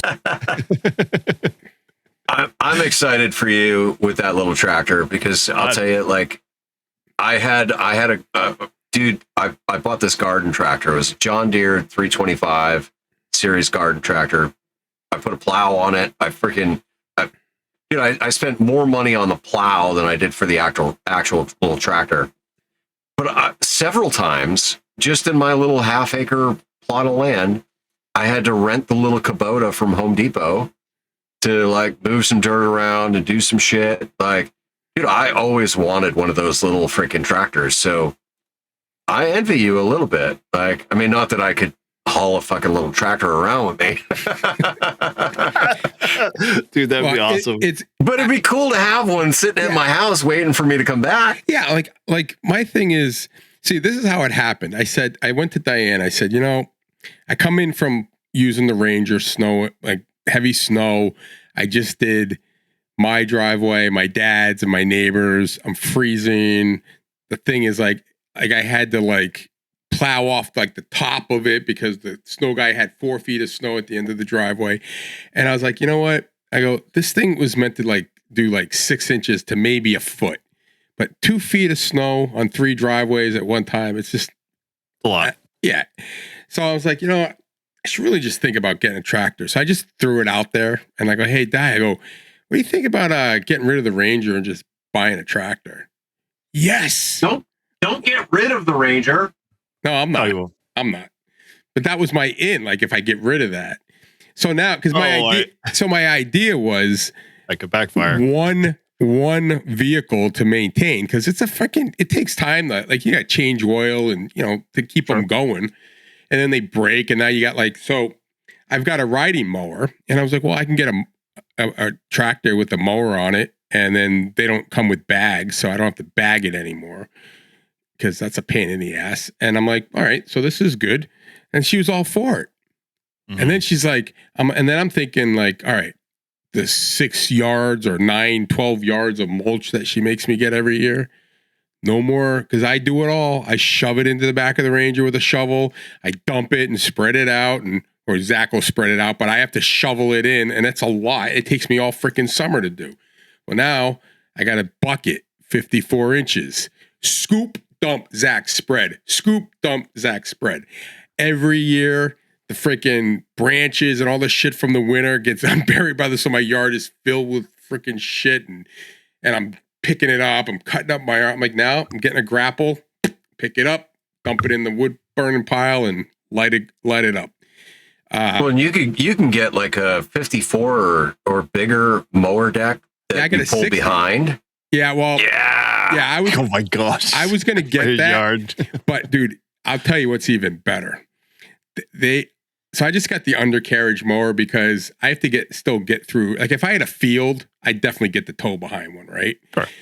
But it was going to be, I was thinking of like where I have to cut. It'd be a pain in the ass with a tow because I got to get through like around trees and in tight spaces and between the grass and the little walkway and the mulch. Like it would be a nightmare. You could do it. You could do it, but it wouldn't be it would take me longer than because again, this is all about how fast can I get shit done. And can I get it done quickly and it looks better than it does now? But also, can you have more fun doing it? Yes, absolutely. So I found this now this thing is outrageously expensive, but I watched some videos on it. It's a fucking mulcher, right? And it goes on the back of the tractor and it has, I don't even know what it has in it, but it's like, it just chops the shit out of everything. And you have to put these. Oh, there's an. Is it the one with the tines that'll like pick up the leaves and everything and just throws it all right into the mulch? Yes. Yeah. And the guy was like, I was having troubles because like trees were getting shot into my tractor and coming out the front. So they have these chains that you can put on. It's like a chain that kind of hangs down to keep all the shit from blowing up your tractor in the front. So I watched this guy go through like the thickest like trees, like, you know, like round trees. Like, I mean, not round, but like not super thick, but maybe like that round, right? And couple inches, yeah. Yeah, couple inches, freaking stumps, everything. And he just freaking runs this thing through the back, and he makes like this perfectly mulched trail in the woods. And all Zach's been telling me, Dad, when are you going to make the bike trail for my bike, my dirt bike? When are you going to, because I have all these woods that I could easily make trails, but it's like the one I made, I did it by hand with a fucking rake, you know, like one of those metal rakes. And dude, how old is Zach? I was like making bike trails when I was a kid all day, every day. You had to drag me out of the woods kind of thing. My dad was like, where's the rake? Oh, Dad, I left it in the woods. Sorry. So, right. Well, yeah, he's like, he'll start something and I got to go. I showed you guys the picture of all the shit I picked up at the end of the summer. But anyway, so this thing, so I looked it up. Things like $7,000. But I'm telling you, if I owned like 100 acres or a lot of woods and stuff, I'd buy this thing in a heartbeat because it just tears everything. There's another guy, he had it on, he put it on the front. So he had it on the loader and he lifted it up and then he put it on a tree and he just went, took the tree right down, like from the top. Like he cut into it and then went straight down. Wow. So it works like a stump grinder. Like it is the ultimate, like it's just like, it just eats everything. Like it's crazy. I'm like, I hit the lottery. That's the first thing I'm buying because I'm freaking taking shit down.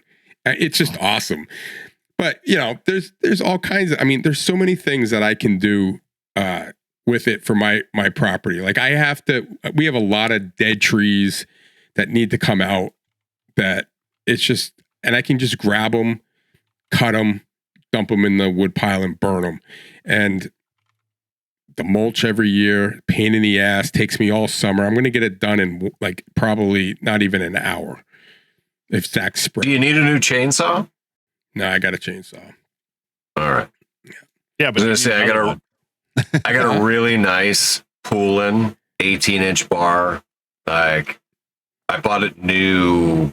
I don't know. I need a chainsaw. 7 years ago. A chainsaw chain sharpener. That's what I need. I got one of those hanging in my shed. You do? All right, I'll go over there and pick it up.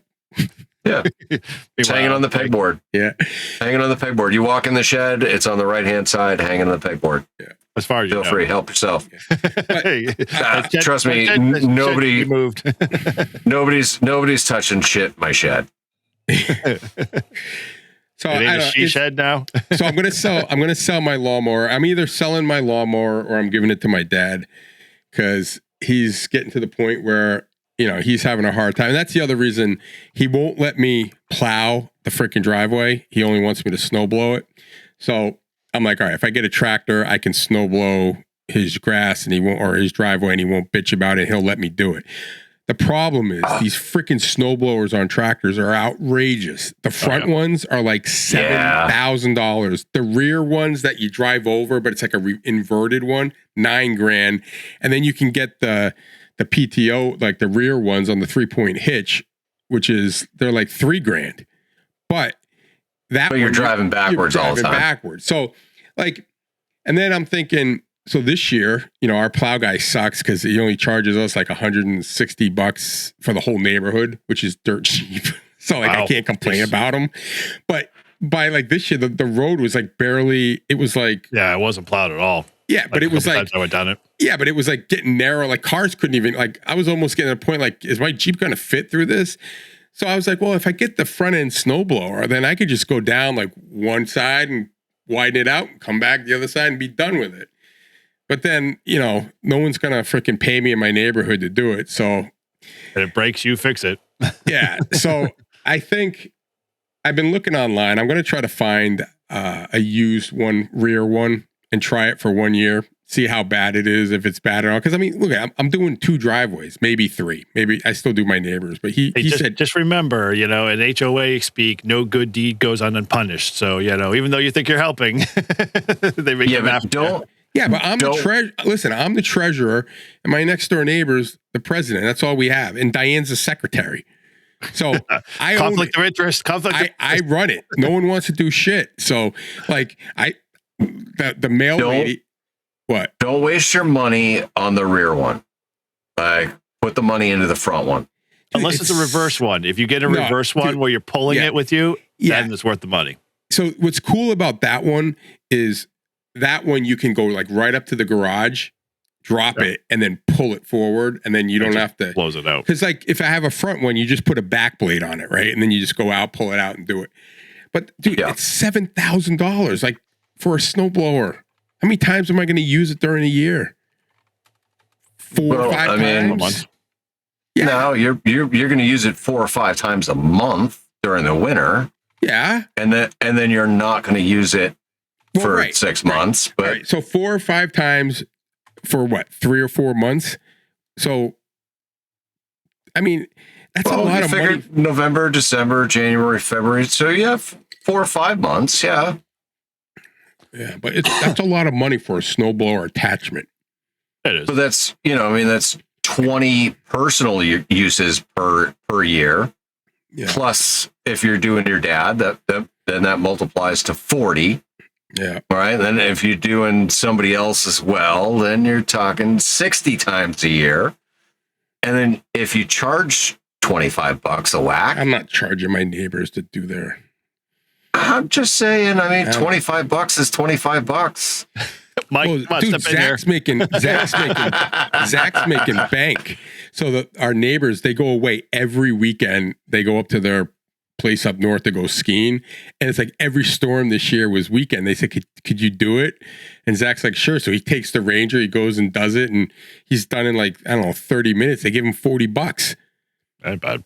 So one weekend they were gone for the week, and they had like he had like 3 storms, and then all of a sudden there's like.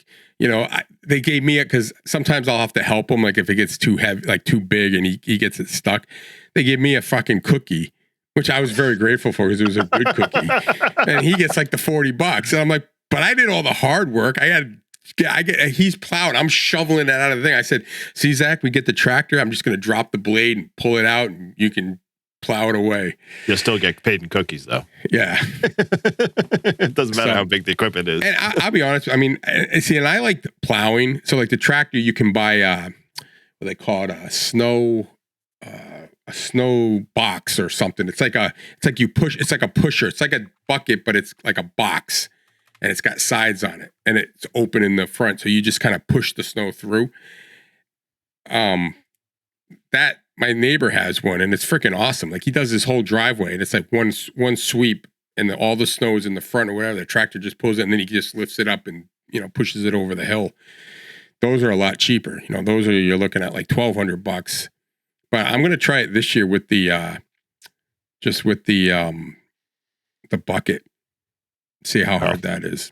Dude, it's nice. It's like you're not buying another snowblower because then you're going to run into that snowblower curse where the next year you're going to get absolutely no snow and you spent a fortune on a freaking snowblower kind of thing. And, because that happened to my dad, like literally, moved down to the Cape, gets 15 feet of snow first year down there. The second year, he's like, oh, I'll buy a snowblower. And then it sat in the garage brand new for a year and never got used. So, yeah. And I don't want to be out there. I mean, snowblowing is all right when it's 6 inches of snow, but when you're getting like a foot or 2 or it's heavy and you're fighting the thing, like I want to sit back and just drive through, drive back. And,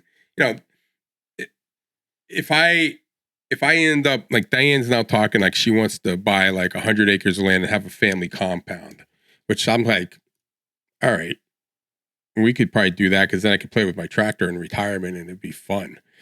But if I did that, I'm definitely getting a new one with a cab. But how much do you think a cab for a compact tractor? Like costs? $8,000. Yeah. Yeah. And they have a new one coming out. It's like, this thing is like absolutely, it's like the Cadillac of all tractors. It's got touch screen. It's got cameras all over it, air conditioning. It's just like, I was like, wow, that thing's freaking awesome. Like I'd never want to leave an air riding seat. You guys you have heated seat and steering wheel or no? Dude, no, I gotta it's like an oversized riding mower with a diesel engine. Some of them you can get those features. Oh yeah, I know. Yeah, I'm not. And honestly, I would say, listen, if you're looking to enclose the cab for the winter, yeah, like just do it yourself.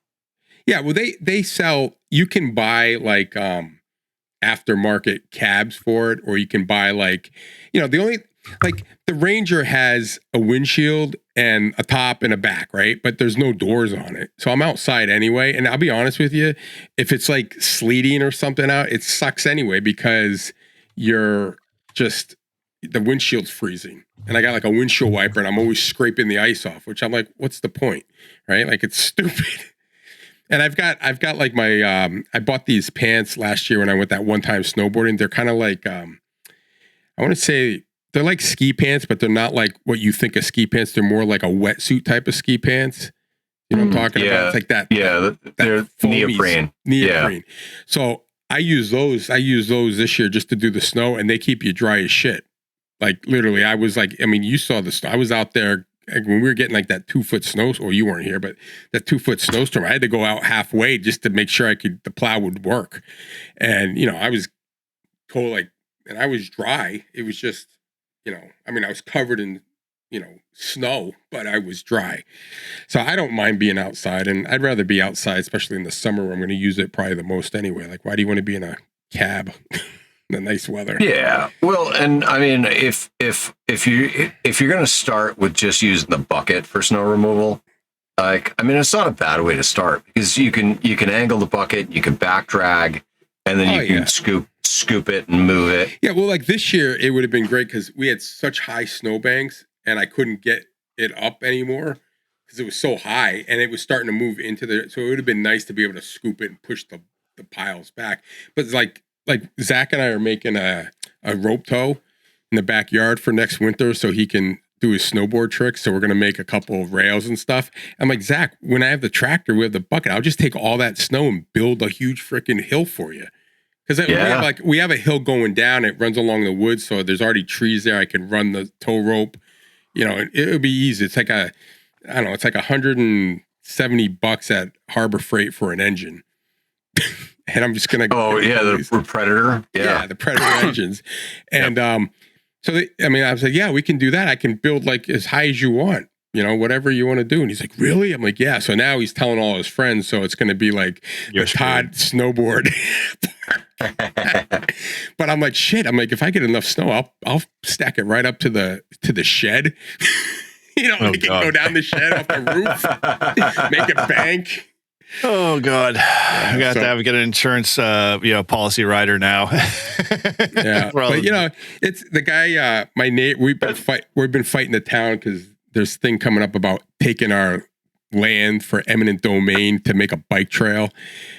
It's never going to pass, but so we've met the people who live behind us on this place called Dream Lake, and they own the rail trail. Like their property is the rail trail.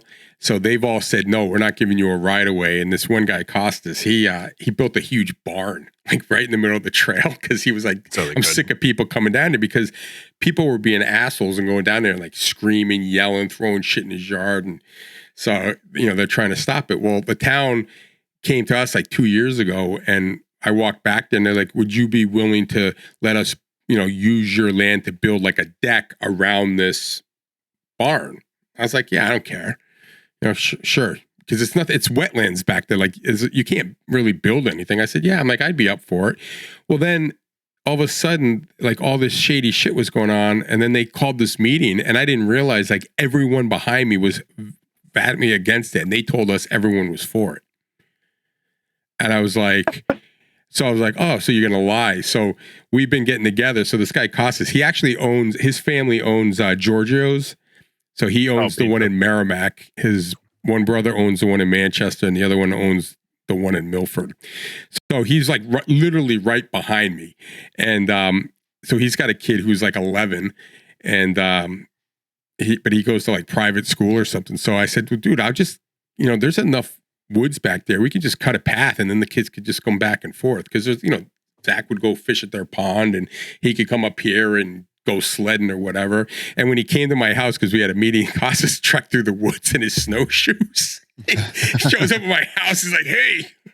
I'm like, oh, he goes, you're right. There's some good paths back there. We could definitely make one. So between the two of us, we're going to be making a connection from my woods to his trail or his, what do you call it, rail trail, so the kids can go ride their bikes back and forth. So, but I mean, so it's like stuff like that. But I mean, I'm going to find a lot of use for it. I've got a lot of like dead wood and cut wood. And the guy that I bought the house from was a firework freak. So there's like old like metal drums of fireworks that I got to get out. And instead of like they're buried, and like I started digging them, and I'm just going to get the grapple and pick it up and get rid of it. Right out. There's like there's like one of those, those swing sets that's like getting eaten by nature. That's like got those freaking vines on it, and it's buried in dirt. And so I got to cut that all up, and I'll drag that out. And we have a tree house that's about to fall down. So got to cut that down. So there's like, I'm like, I got to do all this stuff, but I'm not like going to go out there and lug in a freaking swing set out of the woods, huh? No, you're just gonna have something to pull it out for sure. All right. And then I'm like looking, I'm like, I busted my ass getting rid of those huge trees next to the pool, which had all the stumps. Like literally, like I thought I tried to burn them, couldn't burn them. I tried to blow them up. I mean, I did everything, and I finally had to like dig them out and drag them out. But the Ranger has no torque. I was like, shit, I could have bought like a $300 little spiked bucket loader, scooped the thing in, or tied a string around, I put it on the tractor and just ripped it out of the ground. So it'll be good. It's gonna be my new fun toy, and get rid of the lawnmower. I'm curious to see where we're gonna fit the DX Commander in somewhere in the spring. Well, that's one of the first things I'm doing. I'm clearing all that spot out. There's all dead trees around it and like big logs, and I've been working on it by hand, little at a time. But I'm just gonna bring the chainsaw, chop everything up, grab it, and dump it in the fire and just burn it.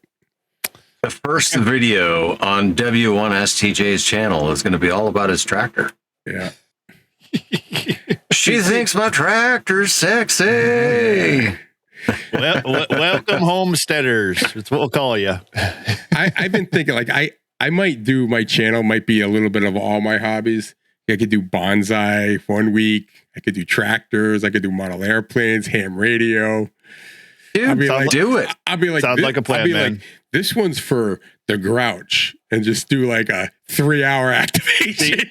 The only thing you have to invest is in holder mounts for all of your tractors and the Kubotas and all the other stuff you have, so you can just easily prop your camera up on it and continue to record, because we know how much it takes you to record. Well, no, just get the clamps. I've got like 6 or 7 hours of snowboarding between me and Zach from this year. Like I haven't seen it. Well, yeah, it's just raw video. I'm like, now I got to go through and edit it. Funny thing with editing, and I don't know if Grouch has gotten to this realization yet, is that a lot of it can be shortened up if you want to plan out a little bit or put a little forethought ahead of it. I find that I've learned that if I'm like, okay, I'm going to record this, and this, and then stick to that, then whatever I have for footage is whatever I work with, instead of just like letting the camera run, because I hate editing hours of video. Yeah. Like I gave up on that a long time. I'm like, I'm tired of flipping through 9 files. I bought the helmet mounts, and I got a quick connect magnetic clip thing that we popped it on. And then if I wanted, I could pop it on my helmet. So it worked awesome. Question for you on this. Your GoPros ever freeze up? No, I don't have a GoPro. I have you have DJI? Insta.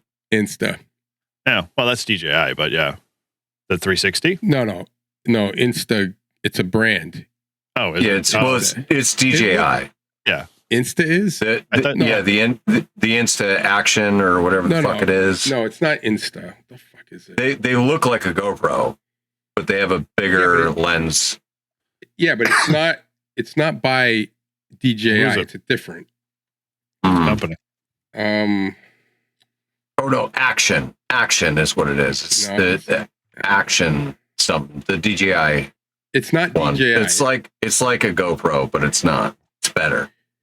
They're the one that most of them are like skinny and long. This one's a square one though. It's actually Insta 360 Go. Huh? It's the Insta 360 Go. Is it square? Right? Does it look like a GoPro? Long, skinny. No, I don't have the skinny one. I got one that looks like a GoPro, and the the screen will flip up so you can look at it. Yeah, so that's flip back. Yeah. Okay, so it basically has a detachable component to it as well. No, not that one. No. Okay, so it's not the compact. Hold on. Well, what app do you use to sync your video from? Hold on, I gotta find it. My biggest problem is Cody brings them with like GoPros with him, and he puts them on. He had them on his helmet for a while, but they ended up like halfway through in the cold, super cold conditions, they just freeze up. Mine didn't freeze up. The problem I have is I can't nope. Batteries are good. I bought a whole bunch of batteries on Amazon that were bigger and stronger and last longer, and they're fine. But I can't read the fucking screen because I have my glasses like in my pocket and I'm goggles on. Yeah. So trying to now I know it by colors. So if I turn it on, it'll be blue, and then if I want to record, it goes red. So is it the Go Ultra? Does that sound right? Yes. Do you have a picture of it? I'm trying. I can screen share here. I was like, I'm gonna get one. I'm gonna get one of these Action 4s. The DJI. Look like that, Todd? Nope. It's not that one. These are a lot of the ones that like the clips. It's the Insta one. Go over. All right. Or scroll. Let me drag it wider. What? Can you just see all the products or? Compact cameras. This is what they have. The 1080. No. I don't know where the heck on this page. How do you get to them? There's the 360 Go. There's the Insta 360 Ace Pro 2. Okay. Oh my gosh, sorry about that.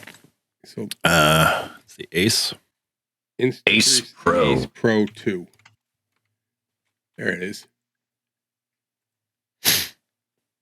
Oh my gosh, really? You gotta verify who I am. Come on.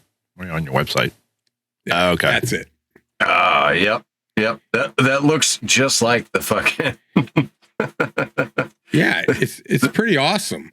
And I got I got it like on what do you call it? Black Friday. So yep. I have like that hand thing to make it almost like a camera, but the mount is like a magnetic thing and it has little clips, and I bought extra ones so I can clamp it to the head. So we each have like one on our helmets, and then I can just squeeze it and it's magnetic too. And it comes up and then plop it on his, or I can plop it on the selfie stick. You know. Yeah, the action cameras, they're also magnetic, that same magnetic mount. Yeah. So so it worked out really well. And the thing is, it was cool about it is like it's the first time I really used it, but like Zach has some good wipeouts with it. And like he goes on, he like totally like freaking takes a digger, and then I see the camera still on. I'm like, oh, that's gonna be a good one.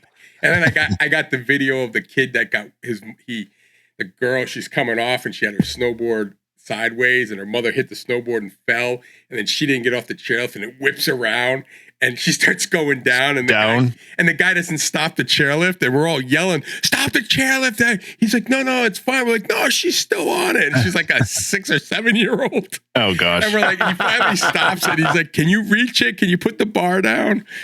So it was pretty fucking crazy. I was like, oh, I got all that because I had it on my helmet. I was watching the whole thing, so it's going to look pretty cool, when I. Yep.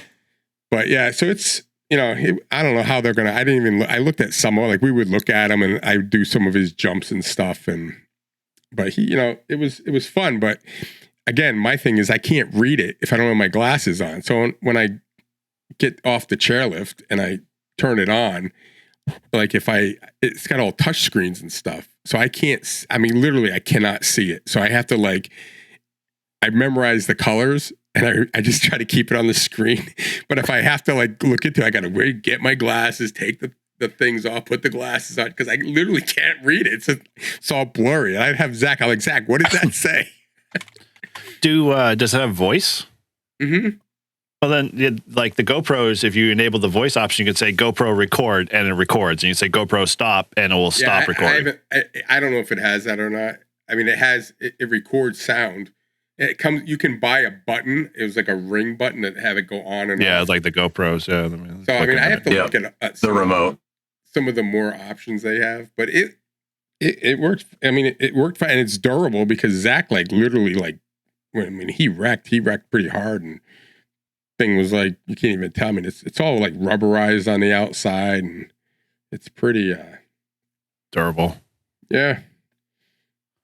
And the batteries, I bought it came with 2 batteries, and I bought 2 more. I bought 2 more bigger batteries, like more capacity that were like aftermarket with a fast charger or a charger on it that you can put like 4 batteries in. Now, you can hook it up to your phone and download the software through their companion apps, right? So like you have the camera on your helmet, you can basically just Bluetooth to your phone and pull the video down and watch it from your phone. Yeah, I know, but it takes freaking forever to download because I'm downloading it in like 4K or whatever, and it's even got higher than 4K. What's after 4K? It's still 4K. It does 8K. I don't know. It's got something even higher than that. It's got so many options. I really didn't get into it that much. I just set it up for snowboarding, and so I could just hit the button, turn it on, and then hit the red button. It clicks, and I did set it for like at first it was going off on me. I'm like, why does it? Because I hit something. It was like every minute it would just shut down. I'm like, what the frick? I thought the card was filled, but it wasn't. It was set for it to turn off at a minute. So you can set it to any time. So I did it for like 15 minutes. That way, if I forgot, I wasn't just like filming stupid shit like me waiting on the line for the lift. Right. So, but yeah, it's good, and it'll work with Game Changer, so I can use it for Zach's baseball games. I could put like that camera I could shove out in the in the outfield on the fence or something to get a different view. This Game Changer will let you do 2 videos or 2 cameras. Interesting. So yeah, I mean it was cool, and the fact that we had them on our helmets and we could just. And they stay on. Like Zach, like literally, like flipped over, and I thought the thing was gonna pop off, and it just bent down a little bit, and fixed it. And I said, "All right, you're good to go." I go, "Can't wait to see that one." Shut up, Dad. I caught an edge. Yeah, when I went snowboarding, I basically put my GoPro right on my chest pack, and the only problem was I wish I put it on my arm because you would have seen everybody ahead of me. In video shots. Instead, you kind of see the side people of all the people either going by me or me going by them. And, you see a little bit of the angle if I remember to kind of, direct my body that way. But I really wished I, kind of was like capture more of it. I bought like an Amazon, like a strap for the helmet that kind of goes over. But the helmets are so slippery, they would just fall off.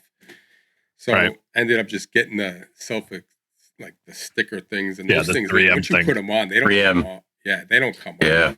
I don't know about that. We put it on Cody's helmet when he first started, and he's like, "Dad, it fell off." I'm like, "Well, when did you put it on?" He's like, "Well, I put it on when I got there." I'm like, "Well, dude, it's in the cold already. 3M's not going to stick really well." I did it when it was warm and warm. Yeah, you got to keep the plastic warm. Yeah, but how could you? Although the one thing I'm like really interested in that I was thinking camera wise is that there's a goggle company out there that actually's got a built-in camera now that I'm like, oh, maybe I'm going to buy those next year. Dude, I'll tell you, I use like the Meta glasses. No, they've you got your goggles, and then there's a 4K camera right on the side of it. So, like, while you're staring ahead, you've already got a built-in camera to record your video. You don't have to have a GoPro strapped to your head or whatever. It just sees what you see. Like the Meta glasses. Yeah, I use... Right, but not as stupid. I got these goggles. They're called Glade. I think they're Glade. Dude, they're freaking awesome because it's like one pair of goggles, and then you get all these different lenses, and they're magnetic on. Yeah, they clip on. Yep. So we went like day and night. So I was like, all right, I have my sun ones on, and then Zach and I are going. I'm like, Zach, I got to go back to the car because it's getting it's getting too dark because sun was going down. And I said we got one more run, and I could switch and just pull them off. And they've got like clear yellow tint, which is probably the best for the night skiing. Days, right. And then they have like the sun ones, but now they came out with a new lens that'll it'll change with the conditions. So it'll be like photochromatic. Yeah. So I might buy that but they're awesome. I mean, they never fog ever. No. The whole time they never fogged up once at all. Like highly if you're a skier or snowboarder, look into that company Glade because they're awesome. Dude, I got a pair of goggles at my house for the winter, obviously. But they're Shady Rays brand. Mm-hmm. But it's the same deal with the magnetic. And lens, dude, right? those are so nice. Yeah. They're so nice. Clear. I think I got clear, yellow, and mirrored. Yeah. You know, I look like I'm coming off like an astronaut because they're kind of like with the helmet and everything, but they're really. I when I was a kid, you know, I used to hate goggles because they'd always fog up and they just sucked. They were like scuba glasses, like you know, basically water These goggles. Things were like thing. I wore them like I would even forget that they were on, like, and they're so comfortable. Yep. So that and for me new and the helmets, like I can't believe we never had helmets as kids, but my freaking that helmet. Like even if it was the uncooled, I'd still wear it because it's so freaking. It keeps you so warm. It was way better than a hat. Oh yeah, yeah. I bought when I bought stuff to go. I bought the new helmet and definitely bought a pair of and I'll tell goggles. You, that one time the coming off the lift and it was just like a sheer thing of ice and I was sliding down and I caught an edge and it went out the ice. The edge slipped and I went right out and just whacked my head like on the ice. It would have been like I would have been locked out. Like I would have been a fucking mush. Oh like, yeah. I think I got a concussion from it anyway because I started to feel like nauseous and just so I did a couple more runs with the kids and then I'm like, listen, I'm gonna go listen to the Patriots. You guys just call me or text me when you're done, and that's when I got to see the snowcat. But I definitely had like I wasn't good, but if I didn't have a helmet, and then I was like thinking, I'm like, how the hell did I get through? Like, I'm real cautious now. Like when I was a kid, I was doing some crazy shit, like jumping off freaking cliffs and, rocks and all kinds of stuff. Right. And I'm like, because as a kid, you're invincible. Yeah. But I never had a helmet. I must have I'm like, maybe that's what's wrong with me. Like, who the fuck knows? Seriously. I'm like, how many concussions? Like, I'm going to put in my will. Please take my brain and donate to science. Because I've had a couple good head things, but so yeah. you want to know something interesting, right? So your helmet clearly must be somewhat impact rated. Yeah. Skydiving. It's got MIPS or something. It's called. I don't know what it stands for. So skydiving helmets, they all have a tag on the inside that say, "This is not impact rated." Like, like, why would it matter though? Like, I mean, like you're gonna go splat. I mean, you really worry about your head? Well, yeah, because there are skydiver to skydiver collisions that happen, and like one of the skydivers will end up unconscious, and if it's not for the AAD firing, like he probably would. Okay, but like, yeah, they are not impact rated whatsoever. So, have you ever? So. One of my neighbor or lady that lived in the village, her son got killed in an avalanche, or he was in an avalanche and his friends got killed, something like that. I forget what, or his uncle got something. And her son was one of the guys that worked on the development of the avalanche protective suits that like blow you up like a balloon. Yep. So I was thinking, I said, how awesome would it be if you like skydivers had something like that? That if your fucking shirt failed, you just fucking pull this thing and you turn into like a big fucking inflated ball. And you just Michelin Man. Yeah, exactly. Right. I'm like, that would be awesome. Maybe, or abused heavily. Just see Paul, like there's a rite of passage. Rips the pack off, like screw that, and just like gets about to hit and just inflates and just bounces down.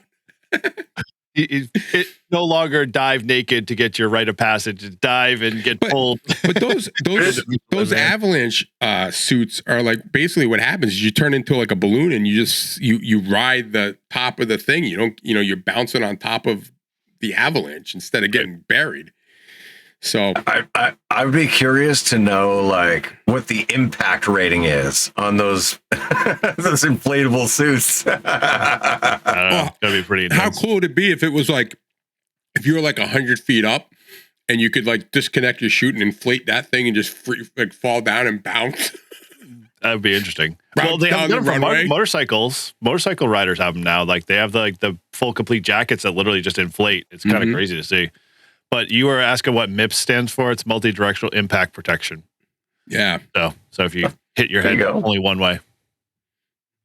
No, I mean, look at you get what you pay for. I mean, the helmet was like $200, and I liked it because it had vents. Because I'm always sweating my ass off. So yeah, they all adjustable at the top and it's comfortable. Padding. My full face skydiving helmet, $500. Yeah, and it's not impact rated. You should wear you should wear my snowboarding helmet. At least it's impact rated. Yeah, but no face guard to that puppy. I'd rather have the face guard. I'm sorry. I've heard the stories from you and Carlos. I found this helmet on Amazon. It's like $200. The thing, you remember Tron, like the original Tron, and they had like those bikes and they had like those helmets. It looks just like that. I saw a guy skiing with one. And I looked it up and it was on. I was like, to it, but the thing is so like aerodynamic, and it's all like it's all like just. It looks like it's just one mold. Like the screen, it's awesome. I'm like, that thing is sick. But and then some of the kids, you know what they do now is they wear like the hell was it? Was it a butterfly or SpongeBob, or it's like a Are you talking about the furry helmet? They wear it on their ass, like if they fall. Oh, yeah. Like I forget, I've seen that. Right? I'm like, what the hell is that? And like some like Chinese kid, he's like, oh, I got it on Amazon. I'm like, what is it? He goes, oh, when you fall. I'm like a cushion? Like it just straps like a stuffed animal to your head. It's like literally taking a what's the stuffed animal? We used to call them as pillow pets. You know, it's like strapping a pillow pet with a belt around your butt. Pillow buddies. Yeah, that too. Yeah, that was a cheap ass one, but Billy 19. But yeah, yeah. And then, I remember those. And then some of these kids, like they wear like full, like they almost look like, you know, like those pajamas that where you had like the whole suit, like the feet, the arm, right? And the onesies, the onesies, right? It was kind of like they're like that, and they got like, and it'd be like a dog.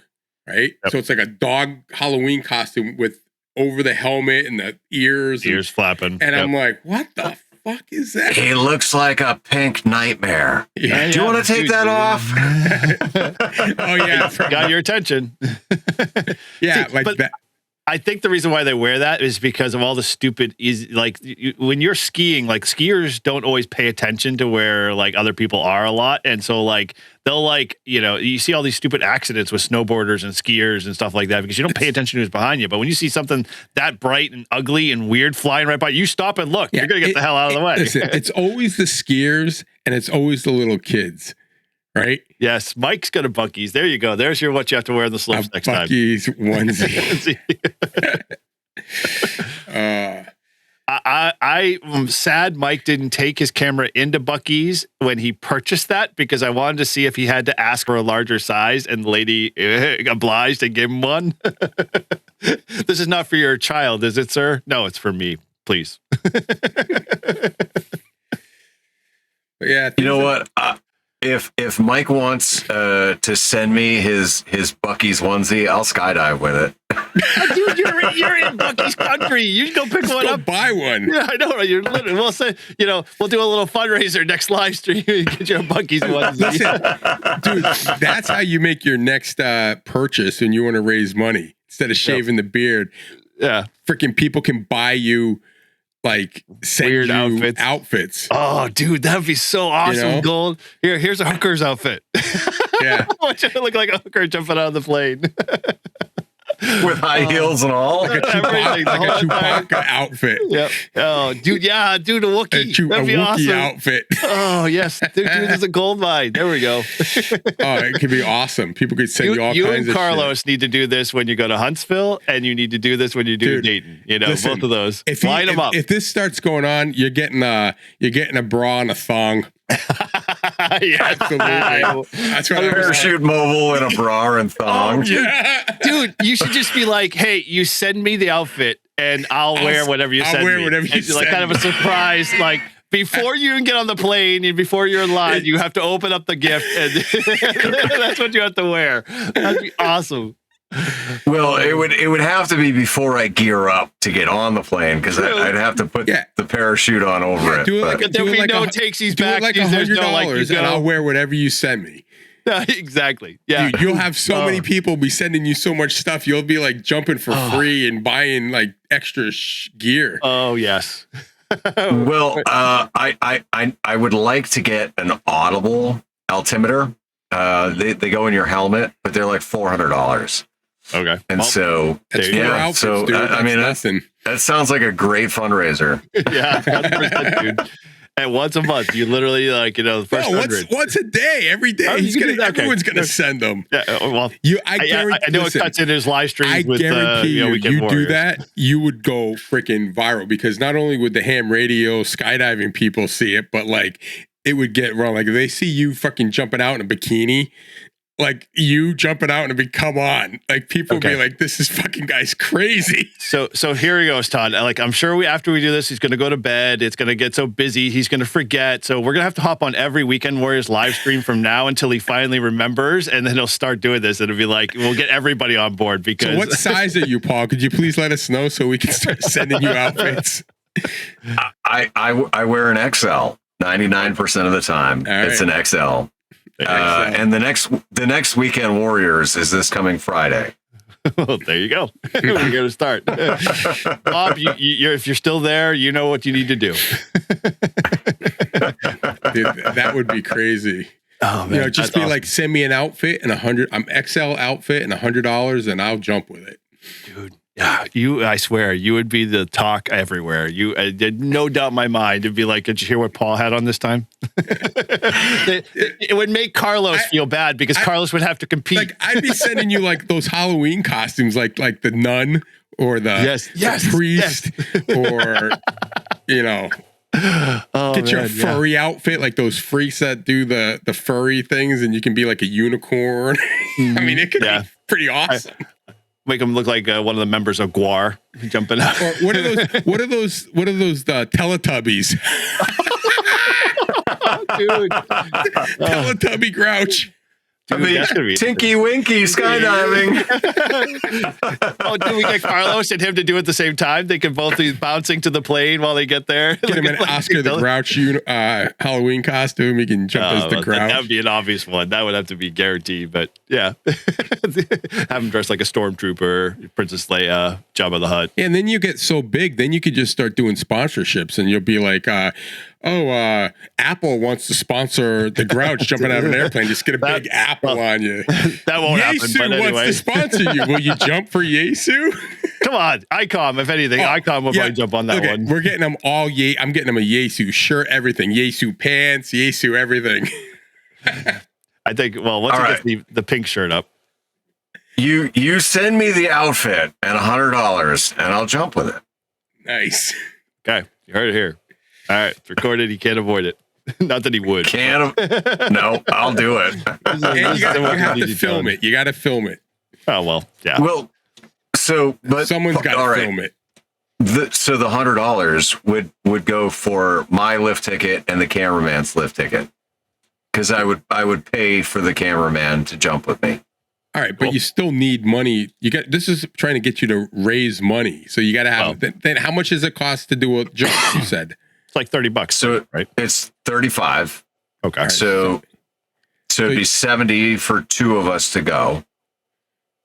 So all right, so say $180 then. That way it covers the lift tickets and gives me a little extra. Yep, there you go. Make it 200, making an even 200. Well, if we have Bill on the next live stream and get him a little intoxicated, I'm sure he'll have no problem raising that money very quickly. Remember the taxes, yes. Yeah. Oh man, dude, that's awesome. This is gonna get. You know what? We're gonna get on Clubhouse. We're gonna get. Everyone's gonna be talking about it. Next thing you know, you're just gonna be getting like all these outfits and money. You're gonna be like.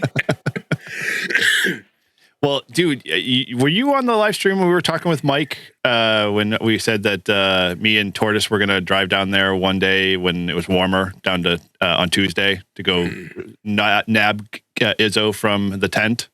Oh, yeah. Yeah. Okay. So yeah, that's still on. So if you're interested and you want to break free, we're definitely in plans once it gets warmer to figure out timing. You're gonna drag him from the tent from his in ghillie suits. Yes, we are literally going to figure this all out. But the ultimate goal is to sneak up on you. Maybe if he has something on hand, I don't know. If you want one of my. I think guns are illegal in Connecticut. They probably. So we will definitely work out the details with his significant other, family members who are there at the house to just. Dude, I think it'd be better if you just dressed up like a bear. Dude, that's it. We'll all get in Bucky's one. Start doing it. He'd be like, "What the hell?" And you're like, "Rah!" And just have the film of his face. Would be like. See, I was like, Mike, we just need to get like the Anon face, head face mask and stuff like that, and then we just go into the tent while he's in the middle of his conversation, and we yank him out, and then we both all sit there in total silence, all three in masks, and like have the rest of the whole clubhouse freaking out. The Guy Fawkes mask. Yes. Yeah. Totally. Dude, can we real quick just shout out to Bob? Yes, those are cool. Thanks, Bob. Bob is fucking awesome. We like Bob. Yes, this is the N1JUR one. The light's not working well on this one. Thank you, Bob. Appreciate it as always. These are very cool. And actually, I got to give away a bunch of my own too as well. Hold on, I got mine somewhere. I got to find where it put it. Yeah. No, shout out to fucking Bob because Bob is awesome. Bob is the shit. Oh, holy crap. It's 11 o'clock. This time is all fucking me up. Well, it's 10 o'clock, but it should be 9 o'clock. Yeah, well, 10 o'clock where you're at for sure. Yeah, but it should be 9 o'clock. Mm-hmm. Should be. Actually, I'm curious. How is I mean, obviously they're treating you very nicely with coffee as a welcoming gift, but how's the Six Ranch? Dude, it is really, really nice. So they've got, I don't know, probably a couple acres fenced off here.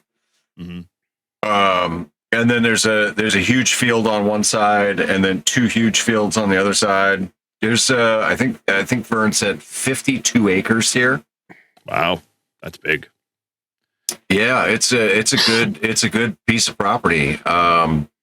The interesting thing is like, dude, this whole area, like, and granted, I mean, I haven't seen all of Texas yet, but this section of Texas is very reminiscent of like kind of the Southern Illinois, kind of Great Plains. Like everything is very flat. It's all farmland. But like, yeah, I mean, it's just beautiful here. 7-3, Mike. Later, Mike. See you, Mike. So you get to see, like, did Vern ever finish his office / container build or something like that? Well, I'm not sure which office that is. Well, he put it on the YouTube that he was building that out. Or no, it was on Facebook. I was seeing pictures of that build, but then I got off of the Book of Faces. So okay, well, so his primary, like his ham shack and that is it's in a nice little shed. Mm-hmm. That if I remember right, he was explaining to me the previous owner of this land, like that was her entire house. Wow. Like his ham shack was her whole house. Yeah, it was small. But so directly behind me, there's a Connex that like they built a shed around, and so the Connex is like kind of built into the shed, and that's really cool. And then they built a small little house on the other side, and then they get a nice big chicken coop with tons and tons of chickens in it. Yeah, no, it's really cool here. I I'm looking forward to doing some exploring. Obviously this week, being my first week down here, I spent the first 2 days just cleaning and organizing shit from the travel. But once I get some nice weather next week, I'm gonna rip out the couch and a whole bunch of stuff that's in the RV. I'm gonna rip it all out. I'm gonna take it out so that I can put in the new inverter / converter and the battery bank. So that way, when I unplug from shore power, it'll auto switch to the battery bank, and all my AC outlets will remain powered. Oh, cool. Yeah, that's gonna be so nice, because like you haven't the simplest freaking thing in life, right? But like every time I disconnect from shore power, I have to reset the clock on the microwave and the clock in the bedroom, because they run on the AC circuit. Mm-hmm. And without having AC power, obviously you got to reset those clocks. So it'll be cool. Hopefully it'll be like a seamless, switch. The charger inverter that Dave KB5ETY he gave me, plus 2 300 amp hour batteries. That's gonna be awesome. I'm gonna take the 200 amp hour batteries off the tongue, and I'm just gonna make it one big battery bank under the couch. Okay. So 310, that's 620 plus 200, so it'll be 820 amp hours of power. Wow. That's crazy. Yeah. And then the only thing left to add to the mix after that is going to be solar. Right.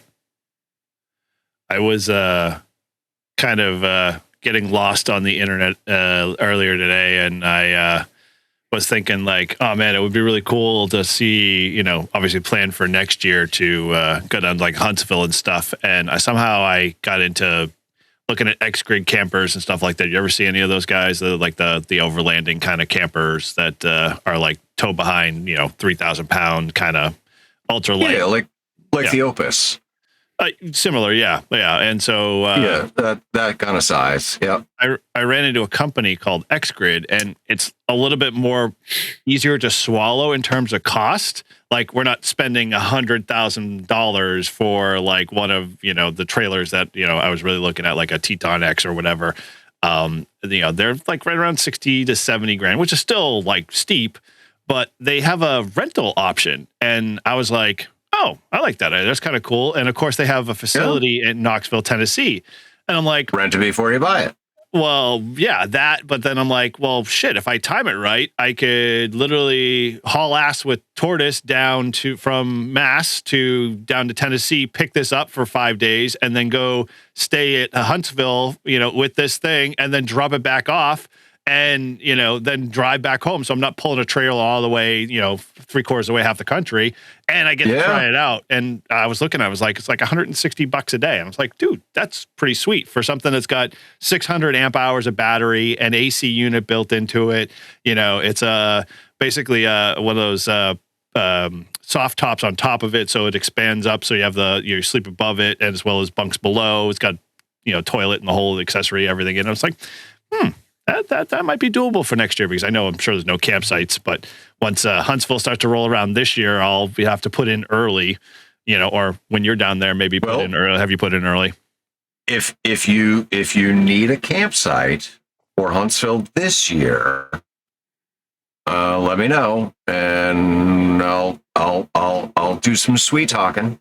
I would appreciate that, but I checked the dates on this one, and for that same week in this year, it's already reserved. They have like 2 of them in their factory in Tennessee or Knoxville, Tennessee. So like I'd have to reserve for next year, which it is available. So I'm like, oh shit, well this actually might work out good. So I could rent it for the week and basically pick it up and and then plan for it in advance and have enough to put it all together.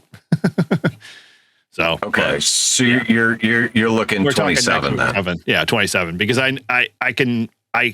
you would go, and at least at that point you could figure out what it would cost. I'll throw you the money to be able to book a campsite in advance for next year, because I'm sure after or just before the event's ending, everyone's already booking campsites, that day or a couple of days after. So I'll send you the money and lock us in.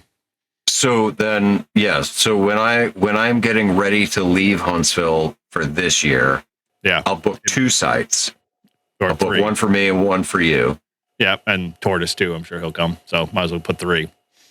Well, Tortoise hasn't fucking asked me, so fuck him. I'll get him to ask you then, you bastard. Don't get I'll book the sites before I leave, unlike I did this last year. Yeah, I know, right? Yeah, definitely want to lock it in.